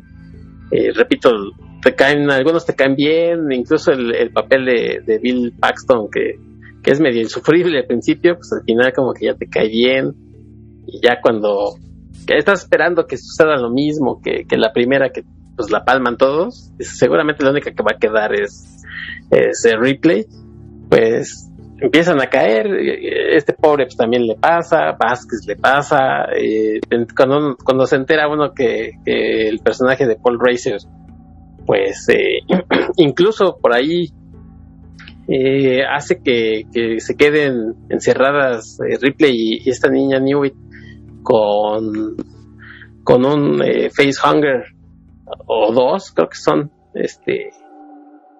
para que se mueran, bueno, para que se mueran y las infecten y él es el que lo provoca, pues al final dices, no, tiene que morir y sí, efectivamente, ¿no? También desde los que caen.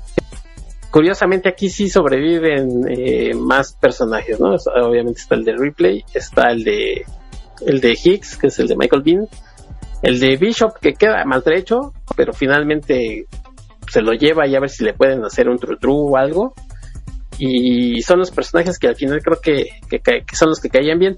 Por ahí está de Vázquez, que está con el que anda liderando o por lo menos organizando todo este rescate a los colonos, que es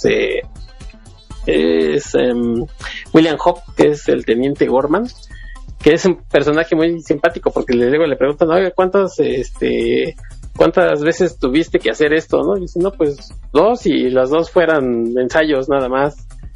Entonces, pues nunca se había enfrentado, obviamente, en el campo, realmente liderando a ningún equipo. Hasta ese, pues dices, bueno, pues ya medio me caía bien. Y los personajes y los actores, creo que todos están bien. Obviamente, como decíamos, al no regresar la gente que ya había trabajado en la primera, llama a su gente James Cameron y le toca a Stan Winston pues, hacer nuevos trajes, hacer de la reina, que creo que es el más impresionante, ¿no? Porque vemos a un xenomorfo pues distinto al que ya habíamos visto. En este caso pues es mucho más grande. Sí, que no se ha expandido para nada la mitología de los aliens más allá de lo que vimos en la primera película. Entonces sabíamos que salían de huevo, pero no tenías idea de cómo funcionaba en un conjunto, ¿no? Cómo era su tipo de sociedad, si tenían algún tipo de comunicación, si eran comunas, colonias o cómo funcionaban. Y aquí es quizás lo que más aporta la película, que ha tenido un uso después, ¿no? Esta idea de la reina y la forma en la que ponen los huevos y cómo todo está estructurado para que la alimenten y la protejan. Entonces eso es una parte importante, y sí hay todo un equipo nuevo trabajando en esta expansión de los diseños, tomando como base lo que había hecho previamente H.R. Giger, ¿no? Que además hay que decirlo que a Giger le pagaron un salario como consultor, ¿no? Pensando en que iban a usar como base sus diseños para construir sobre ellos, y incluso les dio acceso a mucho del material que no se usaba en la primera, con bocetos que había hecho de las criaturas, y todo eso fue usado por el equipo de desarrollo visual de esta secuela para expandir un poquito las cosas, ¿no? Entonces, si hay un trabajo por ahí que es derivado, entonces sí, es la razón por la que incluso creo que sí aparece por ahí en los créditos. No recuerdo si como agradecimiento especial o como está el tema con lo de Giger, pero él sí tiene un crédito porque por ahí dice el haber diseñado la criatura original. Sí, y justamente eso, como le iban a pagar, pues pues estas son las carpetas que sí hay cosas que no están en la película. Atásquense. Sí. Y eso hicieron. Sí. al final, cuando ya salen los créditos, estoy seguro que dice basado en los personajes creados por y ahí es cuando aparece su crédito. Entonces pues, obviamente supongo que ahí fue también a darle su lanita. Sí, que parte pues siendo alguien europeo está acostumbrado a trabajar de otra forma y él sí no iba a andar aguantando las tarugaditas de James Cameron. Entonces, pero probablemente él sí desde un principio se la sentenció. Además de que ya sabemos que no le gustaba viajar, entonces de haber dicho, ¿me necesitan allá? Sí, no, sí, bueno. Es otro tema. Sí, ustedes díganme qué quieren que dibuje. Sí. Ustedes díganme qué quieren que dibuje, yo lo dibujo y se los mando vía FedEx. Sí. Necesitamos más o menos cómo se vería una reina alien. Ya tenía una carpeta con eso, se las mando o vengan por ella. Y la verdad primero, sí. Pero dígame, ¿cuál va a ser mi salario como consultor? Así. Claro. O mire, les voy a hacer un presupuesto. Si quieren acceso a todo mi material de desarrollo, les va a costar tanto. Si quieren que haga algo nuevo, les va a costar tanto. ¿Ustedes qué deciden? No, sí, mira, tienes crédito, te vamos a pagar tanto, tú mándanos tu carpeta. Bueno, está bien. Y con eso les sirvió para como dices tú, para expandir el mundo de Alien. Y les sale bien, ¿no? Porque vemos a esta reina, pues sí, bien gandalla, luchando, que es algo que no sabíamos que eran estos xenomorfos, parecían como medio insectos, pero aquí pues sí, ya vemos, ¿no? Como que se confirma que tienen este tipo de reproducción como, pues sí, como de insecto. Pues sí que es también parte de las razones por las que se refieren ellos como bichos, ¿no? Sí. Que también no sé qué tanto tenga que ver justamente con el tema de Starship Troopers y las arañas.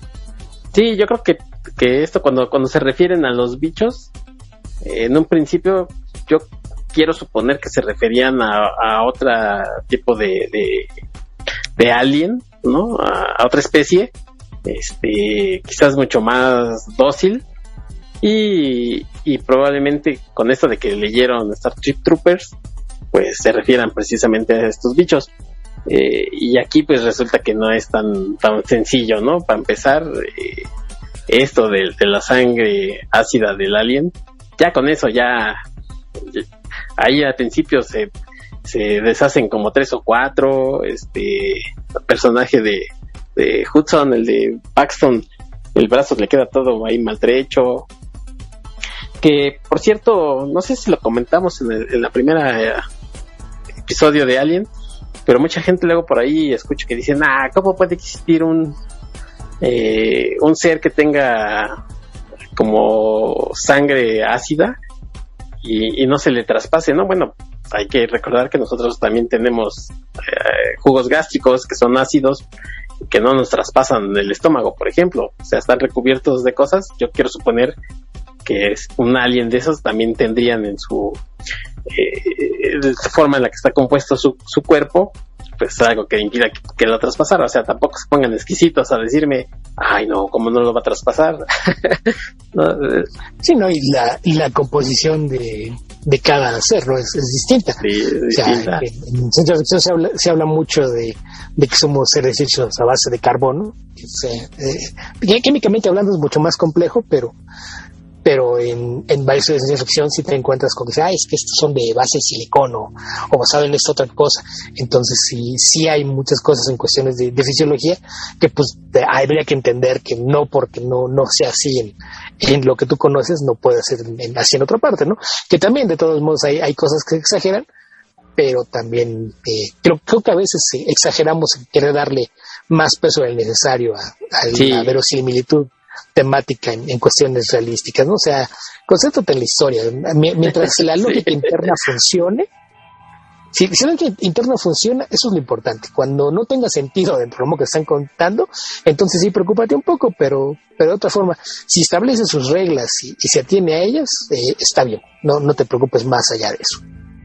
Y si no, siempre pueden aplicar la que yo le digo a mi esposa, que es película, hombre. Total, no es que estén ahorita viendo cómo nos van a invadir, así es que es película. Sí. Esa funciona. Sí, no necesitas más.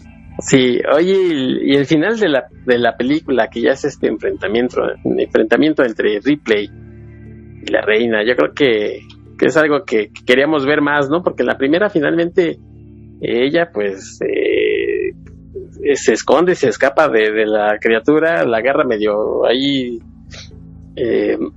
desconcentrada, no alcanza a ver un enfrentamiento, y aquí sí ya es uno a uno, como dicen por ahí, cara a cara. Sí, que vamos un poquito al tema de lo desconocido, ¿no? O sea, ya estás viendo a gente sin ningún entrenamiento, sin saber exactamente qué está enfrentando, y es más Ripley tratando de sobrevivir, ¿no? No está pensando en qué hago para matarla, está pensando en qué hago para que no me mate. Entonces es un poquito más esconderse y ir usando las cosas que va aprendiendo sobre la marcha, y al final cuenta hasta con un poco de suerte. En este caso ya sabe a lo que está enfrentando, y ya con tecnología más avanzada, pues es esta idea del montacargas, que decide usarlo pues a manera de armadura para pelear contra la criatura. Sí, que además un poco dentro de ella sí quería, ¿no? Reencontrarse con estas cosas, pues para por lo menos darles un par de tiros, así como que sí les tiene este rencor. No quisiera volver a verlos, pero dice, si me los encuentro de nuevo, pues a ver cómo le hago. Yo creo que el personaje, por lo menos de Ripley, que es el que obviamente continúa, y el gato, pero bueno, el gato también cobraba mucho, así es que nada más lo vemos al principio. El personaje de Ripley, a mí me parece que sí es consistente de lo que vemos en la primera a la que vemos en la segunda. Esta mujer fuerte, que en la primera parte incluso trata de dar órdenes, y que en esta segunda parte sigue siendo igual, que defiende a los suyos. Creo que sí es consistente, y en ese sentido el trabajo de Cameron creo que sí logró llevar a cabo que este personaje no se perdiera, ¿no? Que nada más fuera, pues lo vamos a meter porque sí, sino sí logró hacerlo igualmente interesante. Sí, logra que el aspecto de secuela encaje de buena manera, ¿no? Que a veces en el afán de extender franquicias es algo que pasa a segundo plano, pero aquí sí logra que puedas hilar de una a la otra sin mayor problema. Sí, totalmente. Y yo creo, yo sí soy como un convencido de que con estas dos películas, independientemente de las que se han hecho y eso, creo que aquí se debería de haber cerrado, ¿no? Todas estas películas entendemos que siempre se busca, porque además fue un éxito de taquilla, y pues obviamente siempre se quieren hacer más, pero si de algo les sirve que yo se los diga, siempre si pueden ver Alien y Aliens, con eso quédense, ¿no? Ya los demás, honestamente, pues no aportan gran cosa, o sea, están viendo algunos personajes, algunas escenas y demás, pero dentro de la historia, como dice Beto, incluso los involucrados, muchos de ellos dicen, si hubiera podido, de haber sabido, mejor ni los hubiera hecho, ¿no? Sí, pero pues ahí también es cosa de que no lo sabías, ¿no? Y en su momento a todos dijeron, va a haber más películas de él, sí, quiero más. Y después, híjole, no, me hubiera quedado como estaba. Sí, yo creo que aquí cierra bien la historia, y no había como necesidad. Entendemos que siempre se busca alargarlos, pues se busca, pues obviamente obtener ese beneficio económico, pero les digo, si ustedes algún día se topan las 4, pues para comprarlas o algo así, mejor nada más con las 2 primeras. Con eso creo que pasan un buen rato entretenidos.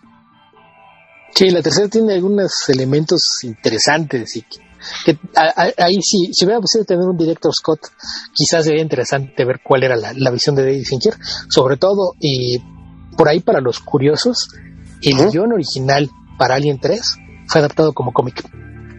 Entonces, si les interesa, échale por ahí un vistazo, lo publicó Dark Horse Comics, Alien 3, no recuerdo si en la portada o algo lo dice, pero dice la adaptación del guión original para la película de David Fincher, y sí, ahí nos damos cuenta de que el estudio cometió un error. Si lo hubieran dejado trabajar, a lo mejor la franquicia seguiría viva y estable, pero pues no, decidieron hacer las cosas a su manera, y las cosas no fueron como pudieron haber sido, y y pues ya, no hay nada que hacer. O sea, en retrospectiva sí, probablemente ellos ya se hayan dado cuenta de que cometieron un error, pero pues ya no hay forma de resolverlo, y sí hubiese sido interesante ver que lo dejan hacerlo, pero ahí sí el tema es que estaba bastante feo el asunto, ¿no? Si de que llegaba un día, ya tenía el set listo, la lista de escenas que iban a filmar ese día, y de repente ya decían, no, cancelen eso, ¿por qué? Tómese una sesión de una hora, aquí está lo que van a filmar, oiga, pero esto no estaba en el guión, no, esto es del nuevo guión. ¿No se los habían dado? Ah, bueno, pues léalo, todos, rápido. Se filma en 2 horas. En 2 horas, además. Sí, o sea, no podemos desperdiciar el día entero de filmación, entonces repasen sus líneas y mientras que los otros arreglen aquí el set. Sí, pero pues no, la verdad es que de Alien 3 y Alien 4 Resurrection no les prometemos nada, que la sigamos revisando. A la fecha no he visto completa Alien Resurrection. No puedo. No llegue. No. En mi defensa puedo decir que se me hizo más fácil terminar la novelización que terminar la película. Entonces ya vi la novelización completa, la película probablemente ya la terminé de ver por partes, pero nunca la he visto así de sentarme a verla una vez de corrido. Entonces probablemente ya la vi toda en partes y puedo armar el rompecabezas, además de que haciendo una novela pues ya se nos encaja todo, no hay problema, pero nunca he podido aguantar verla de una sola vez.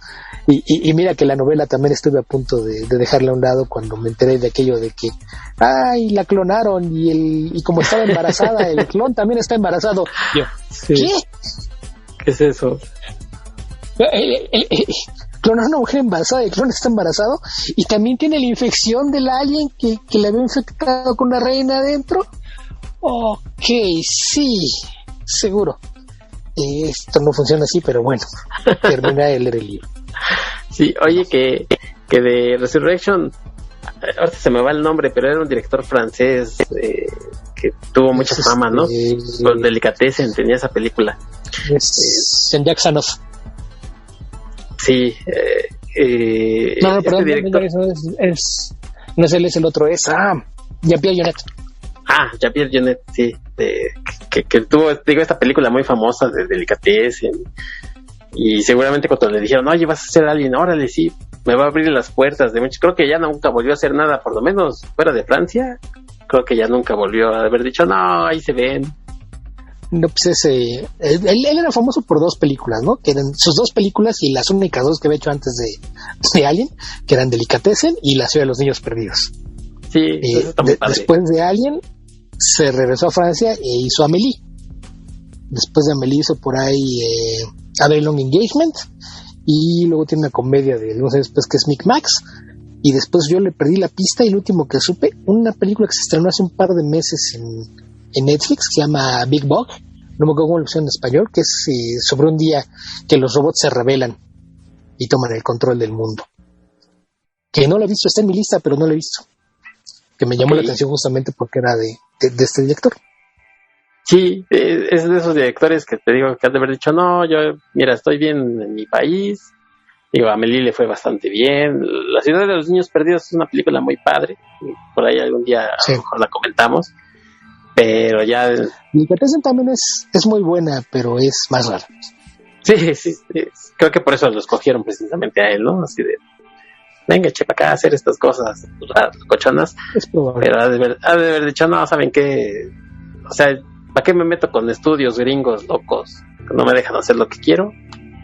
Si es que no estoy bien acá. De este lado hay menos dinero para trabajar, pero me dan más libertad, entonces estoy más a gusto acá. Sí, pues sí, así. Y ya digo, Fincher empezaba también, ¿no? Más o menos. Sí, también tenía realmente poco trabajo en su historial y pues creo que a veces ese es lo que te marca la pauta de exactamente qué es, a qué puedes aspirar y con cómo defender tu producto, ¿no? Qué tanta fuerza tienes para pelear las decisiones del estudio y pues no estaba en una posición de oponer mayor resistencia a todo lo que le querían imponer. Entonces pues sí terminó por tener que ceder, que pues de todos modos a fin de cuentas, al tratarse de material de franquicia que pertenece al estudio, pues sí, siempre va un límite a qué es lo que puedes defender o hasta dónde te puedes plantar, ¿no? A fin de cuentas ellos son los dueños, ellos deciden qué hacer con ella. Pero si no mal recuerdo, cuando fue a Alien 3, creo que él apenas había hecho varios videos musicales y algunos anuncios de televisión. Entonces pues sí, no tenía la más mínima experiencia, y probablemente también eso fue algo de lo que abusó el estudio. No, pues total, él no sabe cómo trabajamos, cámbienselo, sí, y que ni reclame. Sí, pero lo que decíamos, porque también Ridley Scott y James Cameron no eran esos directores que tuvieran grandes películas atrás, ¿no? Entonces pues probablemente sí se lo chamaquearon, como decimos. Es que más bien yo creo que ya para fines prácticos la mayoría de los directores con experiencia saben que si es una cuestión de franquicia va a haber pleitos con el estudio y mejor ni se mete. Entonces por eso termina habiendo tanto director novato o de poca experiencia al frente de estas películas, porque pues son los que están dispuestos a aguantar los malos tratos con tal de irle sumando cosas al currículum. Pues sí.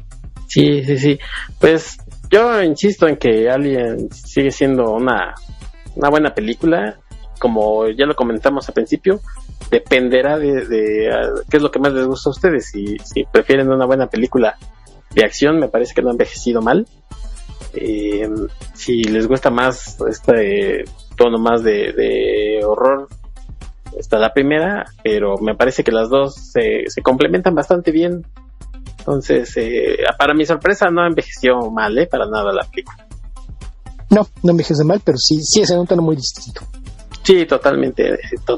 Son, ahora sí que son como peras y manzanas, ¿no? Se tienen que ver con ojos diferentes, porque están hechas de formas completamente diferentes. Entonces, no podemos decir, cuál es mejor y que esta, y eso ya es al gusto de cada quien. Pero para mí sí, las dos son muy buenas. Sí, y en todo caso ambas son muy superiores a todo lo que vino después, incluido las dos que ha hecho Ridley Scott desde que se reintegró la franquicia aquí. Para eso se hizo del rogar tantos años, para eso.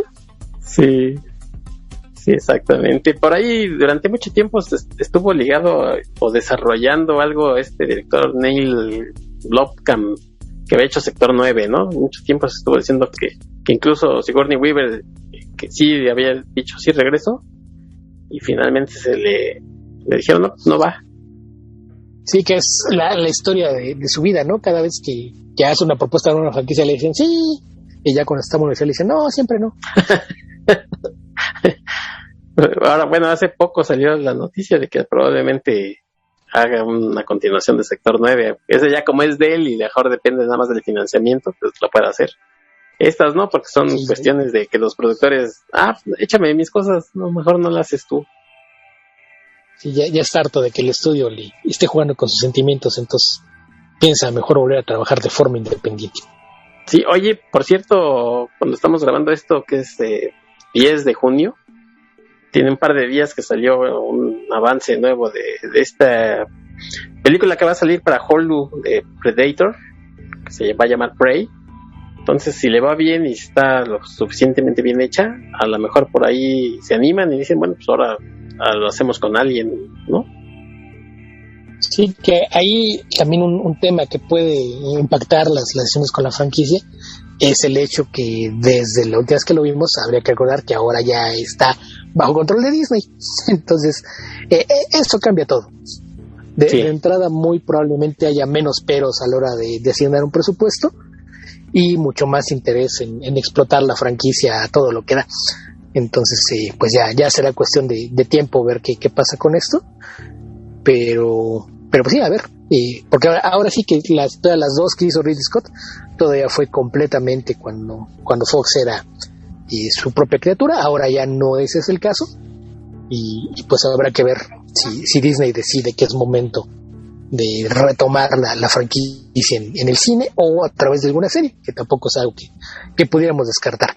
Y en el caso de Predator, pues es una idea interesante, ¿no? Esto de poner a uno de estos cazadores espaciales enfrentando a un guerrero nativo americano. Sí, la verdad es que sí se ve, los avances se ven bien, más allá de que vemos estos nativoamericanos hablando inglés. Pero a mí no me extrañaría, ¿no? Que si le sale bien dijeran, pues vamos a volver a enfrentarlos, incluso como lo hicieron recientemente con Godzilla y King Kong, porque sus otras dos películas, la primera dices, bueno, pasa, pero la segunda, híjole, sí, ni apagando el cerebro.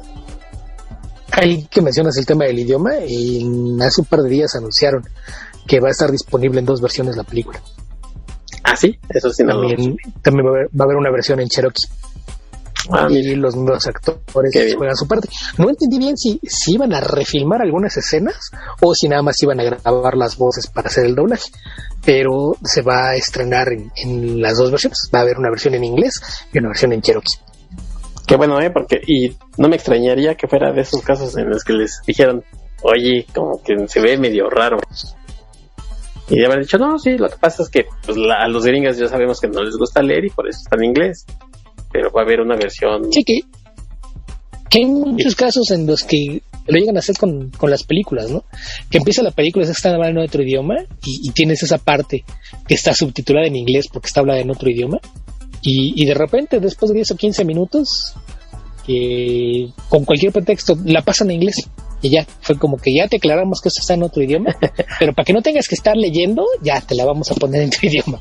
Sí, que ya sabemos que allá, si acá parece que la gente a veces es floja y luego nos castigan a los que nos gusta ver las cosas en su idioma original, por allá son peores, ¿no? Que es la principal razón por la que de repente no le iba bien a películas extranjeras en Estados Unidos, porque a la gente le daba flojera leer. Que recuerdo que por ahí Bong Joon-ho, ¿no? El director de Parásito, en la entrega del Oscar cuando recibe el premio, dice, no, qué bueno que les gustó mucho mi película y créanme, si son ustedes capaces de seguir superando esa enorme barrera de 2 pulgadas en la base de la pantalla que son los subtítulos, van a descubrir un chorral de buenas películas. Entonces, espero que los hayan sentido vergüenza de sí mismo y excepto los subtítulos, y que la gente por acá entienda que también queremos seguir viendo películas subtituladas y que no queremos que lo doblen todo. Exacto. Ya sabemos que por allá más de 2 conservadores han de haber dicho, nah, como aquel cartel que decía, en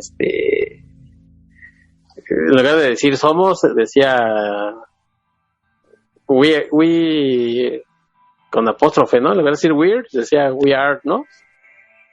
Sí, eso es algo bien común, ¿eh? Yo a veces sí me sorprendo lo mal que habla la gente. De repente te encuentras desde en redes sociales, carteles publicitarios en la calle que sí, híjole, es mi segunda lengua y la hablo mejor que tú. ¿Qué demonios te pasa? Sí, escribir. No me acuerdo exactamente cuál es el mensaje, pero decía algo así en lugar de decir weird, decía we are, pero pues con el apóstrofe. Pues hasta yo que no sé inglés. Pero bueno. Oye, Beto. Eso es bien común. Sí, eso es. Oye, de Aliens, de este mundo, ¿tienes algo en tu blog? No recuerdo si escribí de Aliens. De Aliens sí escribí una reseña. Años antes, cuando me compré la tetralogía, que sí la encontré a un precio bastante accesible. Me salía más barato comprar las 4 películas que comprar los Blu-rays de las 2 que me gustan. Claro.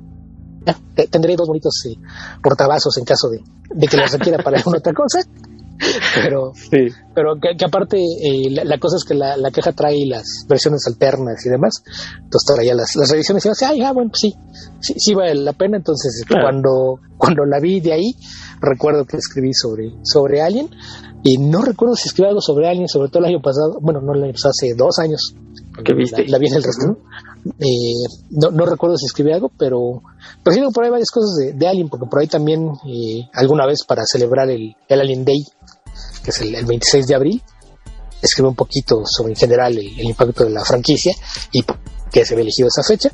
Entonces probablemente si van al blog y le ponen por ahí en la barra lateral Alien o Aliens, aparecerán varias cosas. Por ahí se ven también algunas cosas con cuestiones de arte, pósters de Mondo, cosas por el estilo. O sea, sé que sí hay bastante material de la franquicia en el blog, pero concretamente de las películas estoy 100% seguro de la reseña de Alien. De las de Aliens no estoy tan seguro. Ok, ¿y cómo encontramos tu blog? Está en hogueralasnecedades.blogspot.com. Oye, y aparte estás haciendo otro proyecto donde también podemos leer bastantes cosas variaditas sobre la cultura ñoña. Sí, justamente pensando en de repente hacer cosas un poquito de más largo aliento, que luego hay gente que dice, no, es que en blog no se antoja leer tan largo. Y puse una página de Patreon donde decidí escribir algunos ensayos y cosas más a fondo sobre la misma clase de temas que me interesan, que son mayormente series, películas, libros, cómics. Y por ahí eso lo encuentran en patreon.com/guiaficcionauta, donde a partir de $2 al mes tienen acceso a todos estos textos, que son bastante más extensos que los suele hacer en el blog. Aparte de que ya retomé un poquito la idea de hacer reseñas, que es algo que en el último par de meses había abandonado, también entre cuestiones de trabajo y demás. Ya lo retomé, y ahí la idea es que allá en Patreon aparecerán las reseñas algunos días antes de liberarlas ya al público en la página del blog. Pero pues sí, por ahí hay también algunos temas de repente historia o revisitar algunas franquicias, cosas por el estilo. Por ejemplo, lo más reciente, pues está por ahí un texto dedicado al 20 aniversario de la película de Spider-Man de Sam Raimi, con un poquito del resumen de la curiosa historia de cómo fue que finalmente, tras décadas de intentarlo, se logró hacer una película. Sí. Con todo y el paso por las manos de Roger Corman y la bala evadida de la película de horror, o la versión justamente de James Cameron, que después de leer su treatment del video dice, híjole, qué bueno que quebró el estudio y no lo dejaron hacer su película, porque caray, su Spider-Man sí era otra cosa. Pero así, toda esa clase de temas un poquito relacionados a esa clase de temas de las que he mencionado, que es lo que me trae. Ciencia ficción, horror, fantasía, misterio, westerns, etcétera. Pues seguramente por allá encontrarán algo que en las últimas semanas, por cuestiones de salud, le tuve que dedicar menos tiempo del que quisiera, pero como resultado de eso ahora tengo montones de borradores. Entonces en las próximas semanas empezará a haber bastante más material por ahí, conforme le vaya dando salida a todas las cosas que me quedaron a medio terminar y pendientes. Por favor, visiten Guía Ficcionauta. Y también tienes un pequeño podcast, ¿no? sobre esto. Sí, que también la idea era hacerlo semanal, pero justamente a raíz de esto y los últimos días han sido quincenales. Este fin de semana aparecerá uno nuevo, pero espero también ya en las próximas semanas retomar la primera semanal, que pues es entradas bastante más breves. No he llegado a la marca de 1 hora en ninguno de ellos, y generalmente lo que hago es comentar por ahí algunas noticias de los mismos temas, hablando sobre nuevos proyectos, películas que se avecinan, y algunos libros interesantes que también han sido anunciados, algo lo que está pasando en cómics, algunas reseñas de películas, series que he visto recientemente, libros y cómics que he leído recientemente, y si hay algún tema de interés en particular sobre lo mismo, pues también le dedico por ahí algunos minutos. Entonces hasta ahora cada episodio ha tenido una duración de entre 40 y 50 minutos más o menos, pero pues ya, si en algún momento hace falta expandirme o no hay material suficiente, pues serán más cortos. Y insisto, en este momento está apareciendo quincenalmente, pero el plan es poco a poco irme acomodando para retomar la prioridad semanal, salvo que otra vez encuentros médicos me obliguen a ausentarme un poco. Esperemos que no. Y dices que este fin de semana ya saldrá uno nuevo, así es que cuando ustedes escuchen esto, pues ya lo podrán encontrar en todas las plataformas donde también encuentran de la ciencia a la ficción.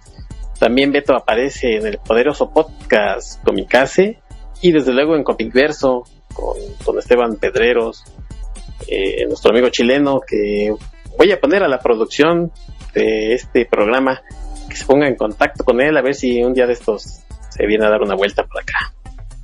Y además, Beto, agradecerte que estés aquí conmigo. Ya decía yo, el primer episodio pues ha sido de los mejor acogidos por la gente. Espero que también les haya gustado, y bueno, pues agradecerte que estés aquí conmigo platicando de estos temas que tanto nos gustan. Al contrario, sabes que es con un gusto y placer que lo hago. Pues muchas gracias, y también muchas gracias a ustedes que nos hayan aguantado ya casi 2 horas. Si nos quieren dejar algún mensaje, si nos quieren contactar con nosotros, bueno, pues tenemos una cuenta de Twitter, estamos en De la Ciencia y la Ficción. A mí me encuentran como Héctor McCoy. Beto, ¿a ti cómo te encuentran? En Twitter como Albion2112. Muy bien, también en la cajita de comentarios hay de iVoox, que mucha gente ahí nos deja también algún mensajito. Bueno, pues los agradecemos si así lo deciden. Y bueno, pues viene la parte complicada del asunto, porque a la que no quería yo llegar, porque Beto, pues la música de Alien la hizo James Horner, que es un compositor bastante destacado. Hizo cosas en Braveheart, en Apolo 13, A Beautiful Mind, y no fue precisamente un día de campo lo que hizo en Aliens, porque lo mandaron llamar y le dijeron, sí, a ver, enséñenme la película. Le dijeron, todavía no la hacemos ni la acabamos.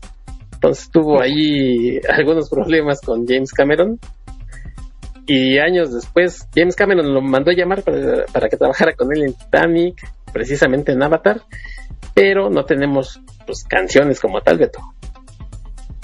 Sí, no las hay. No. Entonces lo que hice es irme a 1986, que tenemos bastante música interesante, bastantes grupos, pero me dije a mí mismo, pues oye, si estamos hablando de Aliens, estamos hablando de Ripley, vamos a poner algo de una mujer, ¿no? O sea, pues, no nos salgamos de ahí. Claro, teníamos a Madonna, pero me encontré con esta canción que en México fue muy popular por una boy band, que pues no sabíamos que era un refrito de una canción francesa. Así es que esta canción la voy a poner, no tiene que ver obviamente nada con la película, pero pues supongo que ya sabes por dónde ando, ¿no, Beto? Creo que sí. Bueno, pues van a escuchar a Désiré con Voyage Voyage. Así es que seguramente ustedes la oyeron en sus juventudes, si son como nosotros, pues ya entraditos en años. Que solo con Magneto. Exactamente, con Magneto y Vuela, pero no, aquí van a escuchar lo original, que eso sí, estoy seguro que difícilmente la escuchan tan seguido. Así es que pues los dejamos con esto que es Voyage Voyage, y bueno, pues les agradecemos habernos escuchado una vez más. Gracias, Beto. No, ¿de qué? Hasta la próxima. Hasta la próxima. Cuídense, chéquense sobre sus hombros, que no venga algún xenomorfo. Nos vemos, o nos escuchamos mejor.